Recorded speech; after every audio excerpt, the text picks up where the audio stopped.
ಎಲ್ರಿಗೂ ನಮಸ್ಕಾರ. First of all ನಿನ್ನೆ ಸೆಷನ್ಗೆ ಕೆಲವರಿಗೆ ಅಟೆಂಡ್ ಆಗ್ಲಿಕ್ಕೆ ಆಗಲಿಲ್ಲ. ನಮಗೆ ಗೂಗಲ್ ರಿಸ್ಟ್ರಿಕ್ಷನ್ಸ್ ಬಗ್ಗೆ ಗೊತ್ತಿರಲಿಲ್ಲ. So we sent invite to 500+ people, but only ಒಂದು 100 ಜನಕ್ಕೆ ಮಾತ್ರ ಅದು ಅಲೌ ಮಾಡ್ತಾ ಇತ್ತು. ಸೊ ಅದಕ್ಕೋಸ್ಕರ ಶಾರ್ಟ್ ನೋಟಿಸ್ ಅಲ್ಲಿ ಇನ್ನೊಂದು ಸ್ಕೆಡ್ಯೂಲ್, ಯಾರಿಗೆ ತುಂಬಾ ಅರ್ಜೆಂಟ್ ಇದೆ ಅವರಿಗೆ ಇನ್ಫಾರ್ಮ್ ಮಾಡಬೇಕು ಅನ್ನೋ ರೀಸನ್ಗೆ ಇನ್ನೊಂದು ಸ್ಕೆಡ್ಯೂಲ್ ಅನ್ನ ಸೇರಿ ಈ ಒಂದು ಸೆಷನ್ ಅನ್ನ ಮಾಡ್ತಾ ಇದ್ದೀವಿ. ನನ್ನ ವಾಯ್ಸ್ ನಿಮ್ಗೆ ಆಡಿಬಲ್ ಇದ್ರೆ ಒಂದಷ್ಟು ತಮ್ಮ ಇಂಪ್ರೆಷನ್ ಕೊಟ್ಟು ಕನ್ಫರ್ಮ್ ಮಾಡಬಹುದಾ?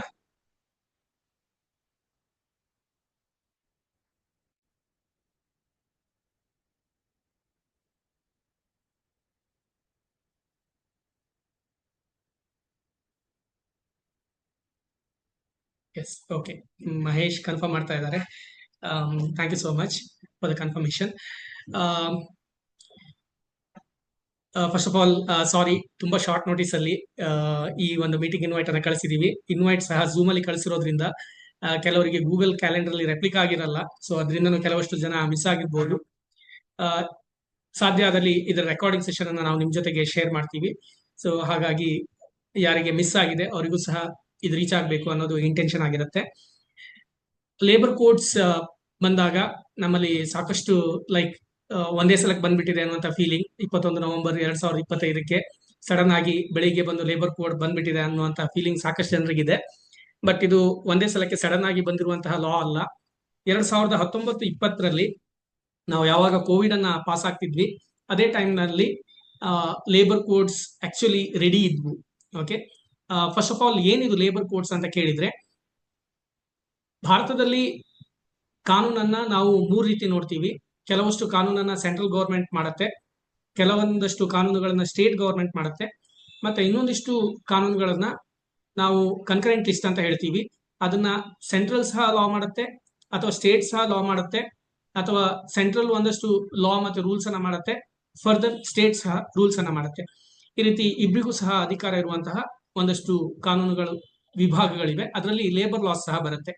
ಲೇಬರ್ ಲಾ ಕನ್ಕರೆಂಟ್ ಲಿಸ್ಟ್ ಅಲ್ಲಿ ಬರೋದ್ರಿಂದ ಸೆಂಟ್ರಲ್ ಸಹ ಲಾ ಮಾಡಬಹುದು, ಮತ್ತೆ ಸ್ಟೇಟ್ ಸಹ ಲಾ ಮಾಡಬಹುದು. ಇಲ್ಲಿ ಒಂದಷ್ಟು ಸೆಂಟ್ರಲ್ ಆಕ್ಟ್ಸ್ ಇರ್ತವೆ, ಕೆಲವಷ್ಟು ಸ್ಟೇಟ್ ಸ್ಪೆಸಿಫಿಕ್ ಆಕ್ಟ್ಸ್ ಇರ್ತವೆ. ಸೆಂಟ್ರಲ್ ಲಾಸ್ ತುಂಬಾ ಇದೆ ಲೇಬರ್ ಲಾದಲ್ಲಿ, including factories act, PF, ESIC, ಇದೆಲ್ಲದು ಸೆಂಟ್ರಲ್ ಲಾಸ್ ಆಗಿದ್ರೆ, ಶಾಪ್ಸ್ ಅಂಡ್ ಎಸ್ಟಾಬ್ಲಿಷ್ಮೆಂಟ್ ಲಾಸ್ ಏನಿದೆ ಅದೆಲ್ಲದು ಸ್ಟೇಟ್ ವೈಸ್ ಲಾ ಮಾಡ್ಕೊಂಡಿದೀವಿ ನಾವು. ಅದಕ್ಕೆ ಯಾವುದೇ ಸೆಂಟ್ರಲ್ ಲಾ ಇಲ್ಲ. ಈ ರೀತಿಯಾಗಿ ಸೆಂಟ್ರಲ್ ಮತ್ತೆ ಸ್ಟೇಟ್ ಎರಡು ಸೇರಿ ಲಾಸ್ ಮಾಡುವಂತ ಅವಕಾಶ ಕನ್ಕರೆಂಟ್ ಲಿಸ್ಟ್ ಅಲ್ಲಿ ಇರುತ್ತೆ, ಮತ್ತೆ ಲೇಬರ್ ಲಾ ಕನ್ಕರೆಂಟ್ ಲಿಸ್ಟ್ ಅಲ್ಲಿ ಫಾಲ್ ಆಗುತ್ತೆ. ಈ ತರ ಲೇಬರ್ ಲಾಸ್ ಮೇಲೆ ಸಿಕ್ಕಾಪಟ್ಟೆ ಕಾನೂನುಗಳಿವೆ. ಆ, ಮತ್ತೆ ಅದು over a period of time ಅದೆಲ್ಲದೂ ಅವಶ್ಯಕತೆ ಇದೆಯಾ, ಮತ್ತೆ ಅಷ್ಟೊಂದು ಲಾಸ್ ಬೇಕಾ ಎನ್ನುವಂತಹ ಪ್ರಶ್ನೆ ಬರುತ್ತೆ. ಹಾಗಾಗಿ ಸೆಂಟ್ರಲ್ ಗವರ್ಮೆಂಟ್ ಇದೊಂದು ಅಪ್ರೋಚ್ ಅನ್ನ ತಗೊಳುತ್ತೆ, ಏನದು labour code.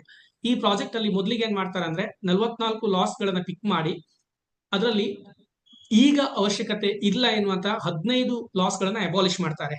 Okay, 44 central loss ಅನ್ನ ಪಿಕ್ ಮಾಡ್ತಾರೆ, ಅದರಲ್ಲಿ 15 ಲಾಸ್ ಅನ್ನ ಅಬಾಲಿಷ್ ಮಾಡ್ತಾರೆ. ಉಳಿದಿರತಕ್ಕಂತಹ 29 ಲಾಸ್ ಗಳೇನಿದೆ ಅದನ್ನ 4 ಹೆಡ್ಸ್ ಅಲ್ಲಿ ಕೋಡ್ಗಳಾಗಿ ಕನ್ವರ್ಟ್ ಮಾಡ್ತಾರೆ. ಒಂದು ವೇಜ್ ಕೋಡ್, ಇನ್ನೊಂದು ಸೋಷಿಯಲ್ ಸೆಕ್ಯೂರಿಟಿ ಕೋಡ್, ಮತ್ತೊಂದು OHS ಕೋಡ್, ಇನ್ನೊಂದು ಇಂಡಸ್ಟ್ರಿಯಲ್ ರಿಲೇಷನ್ ಕೋಡ್. ಈ ರೀತಿಯಾಗಿ 4 ಕೋಡ್ಗಳಾಗಿ ಡಿವೈಡ್ ಮಾಡಿ ಅದರಲ್ಲಿ ಈ 29 ಲಾಸ್ ಗಳನ್ನ ಅಕೊಮಡೇಟ್ ಮಾಡ್ತಾರೆ. ಸೊ ಆ 29 29 ಲಾಸ್ ಗಳನ್ನ 4 ಕೋಡ್ಗಳಾಗಿ ಕನ್ವರ್ಟ್ ಮಾಡಿ ಏನ್ ಕೊಟ್ಟಿದ್ದಾರೆ ಅವುಗಳ ಕನ್ಸಾಲಿಡೇಟೆಡ್ ಅನ್ನ ವರ್ಷನ್ ಅನ್ನು ನಾವು ಲೇಬರ್ ಕೋಡ್ಸ್ ಅಂತ ಹೇಳ್ತೀವಿ. ಅದರಲ್ಲಿ ಬರುವಂತಹ ಫರ್ದರ್ ಕೋಡ್ಸ್ ಯಾವ್ದಲ್ಲ, wage code, social security code, OHS code ಮತ್ತು ಇಂಡಸ್ಟ್ರಿಯಲ್ ರಿಲೇಷನ್ ಕೋಡ್ಸ್. ಇದರಲ್ಲಿ ಸಾಕಷ್ಟು ಬದಲಾವಣೆಗಳಿವೆ. ಆದ್ರೆ ಎಲ್ಲಾ ಬದಲಾವಣೆಗಳನ್ನ ನಾವು ಈಗಲೇ ತಲೆ ಕೆಡಿಸ್ಕೊಳ್ಬೇಕಾ ಅಂದ್ರೆ ಇಲ್ಲ. ಕೆಲವಷ್ಟಕ್ಕೆ ಒಂದಷ್ಟು ಸಮಯ ಸಿಗುತ್ತೆ ನಮಗೆ, ಬಟ್ ಕೆಲವಷ್ಟು ತುಂಬಾ ಅರ್ಜೆಂಟ್, ಈಗಲೇ ನಾವು ಗಮನಕ್ಕೆ ತಗೊಳ್ಬೇಕು ಎನ್ನುವಂತಹ ಅಂಶಗಳು ಸಹ ಇವೆ. ಅದರಲ್ಲಿ ತುಂಬಾ ಪ್ರಮುಖವಾದದ್ದು ವೇಜ್ ಅಂದ್ರೆ ಸಂಬಳ. ಸೊ ಈ ಸಂಬಳದ ಬಗ್ಗೆ ಒಂದಷ್ಟು ಪ್ರಶ್ನೆ ಇದೆ, ಅದನ್ನ ಇಲ್ಲಿ ಅಟೆಂಡ್ ಮಾಡುವಂತ ಪ್ರಯತ್ನ ಮಾಡ್ತೀನಿ. ಅದ್ರ ಜೊತೆಗೆ ವೇಜ್ ಕೋಡ್ ನಿಂದ ಲೇಬರ್ ಕೋಡ್ ನಿಂದ ಆಗಬಹುದಂತ ಇನ್ನೊಂದಿಷ್ಟು ಇಂಪಾರ್ಟೆಂಟ್ ಬದಲಾವಣೆಗಳು ಅಥವಾ ಲೇಬರ್ ಕೋಡ್ ನ ಎಲಿಮೆಂಟ್ಸ್ ಗಳನ್ನ ಈ ಒಂದು ಸೆಷನ್ ಅಲ್ಲಿ ಡಿಸ್ಕಸ್ ಮಾಡೋಣ. ಮೊದಲಿಗೆ ಸಂಬಳ ಮತ್ತು ಅದರ ಇಂಪ್ಯಾಕ್ಟ್, ಇದರ ಬಗ್ಗೆ ಜಾಸ್ತಿ ಫೋಕಸ್ ಮಾಡಿ ಅರ್ಥ ಮಾಡ್ಕೊಳ್ಳೋಣ. ಆಮೇಲೆ ಮುಂದೆ ಬೇರೆ ಬೇರೆ ವಿಷಯಗಳನ್ನ ಡಿಸ್ಕಸ್ ಮಾಡ್ತೀವಿ.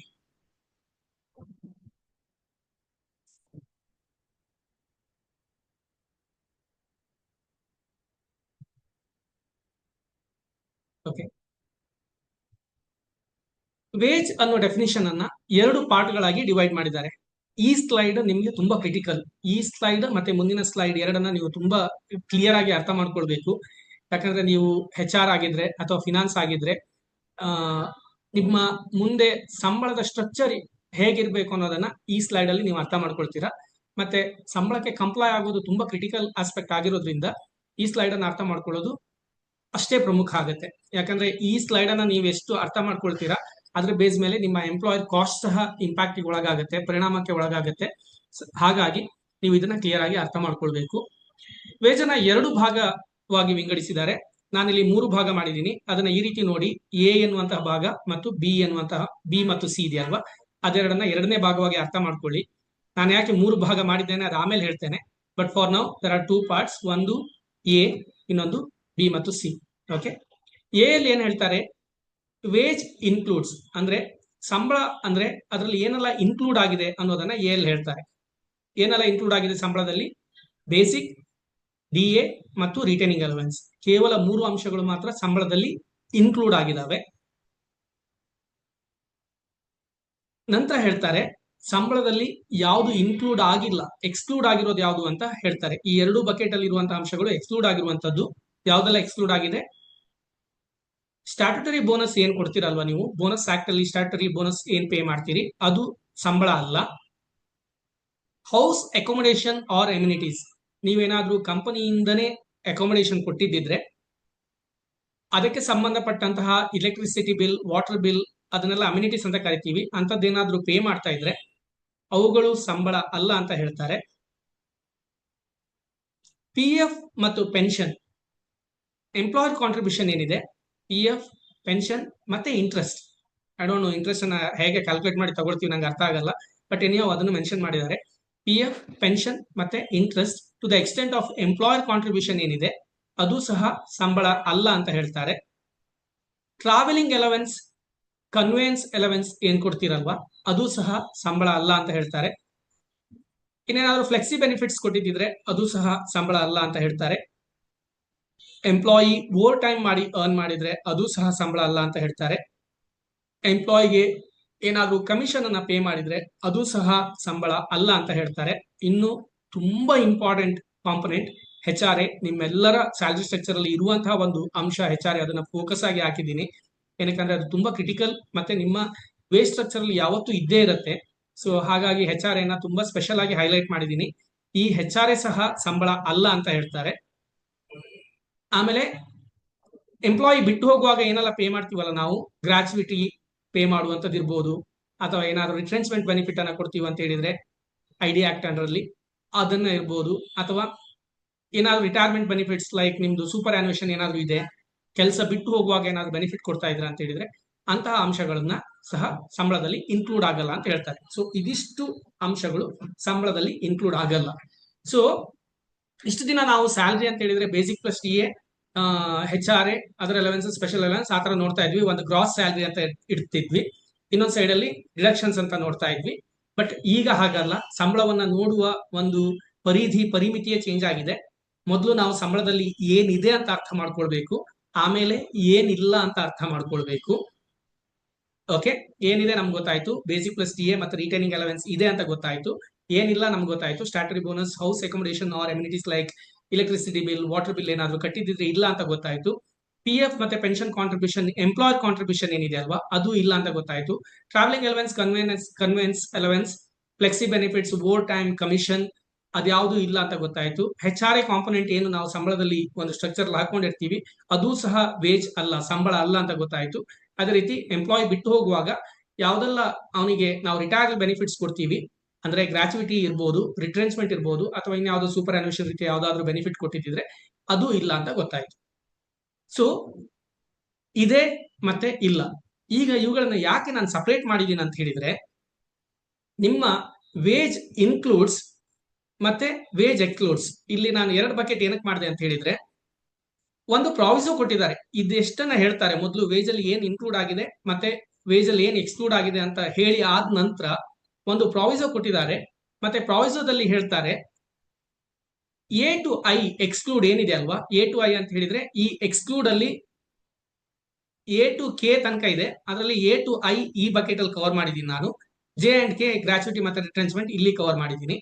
So A to I exclusion ಏನಿದೆ ಅಲ್ವಾ, ಅಂದ್ರೆ ಇದಿಷ್ಟು ಎಕ್ಸ್ಕ್ಲೂಷನ್ ಏನಿದೆ ಅಲ್ವಾ, ಇದರ ಟೋಟಲ್ ಮಾಡಿ ನೋಡಿದ್ರೆ ಅದು ಈ ಬಕೆಟ್ಗಿಂತ ಜಾಸ್ತಿ ಇರಬಾರ್ದು. ಓಕೆನಾ? ಅರ್ಥಾತ್ ಬಕೆಟ್ ಎ ಮತ್ತು ಬಕೆಟ್ ಬಿ ಯ ಟೋಟಲ್ ಏನಾದ್ರೂ 100 ಅಂತ ಆದ್ರೆ ಆಗ ಬಕೆಟ್ ಎ 50 ಅಥವಾ 50ಕ್ಕಿಂತ ಜಾಸ್ತಿ ಇರಬೇಕು, ಅದಕ್ಕಿಂತ ಕಡಿಮೆ ಇರಬಾರ್ದು. ಇದು ಅರ್ಥ ಆಯ್ತಾ ಅಂತ ಕನ್ಫರ್ಮ್ ಮಾಡಿ ನನ್ಗೊಮ್ಮೆ. ಒಂದಷ್ಟು ಥಮ್ಸ್ ಅಪ್ ಏನಾದ್ರು ಕೊಟ್ಟು ಕನ್ಫರ್ಮ್ ಮಾಡಿ. ಇನ್ನು ಡೀಟೇಲ್ ಹೇಳ್ತೀನಿ. Yes, okay.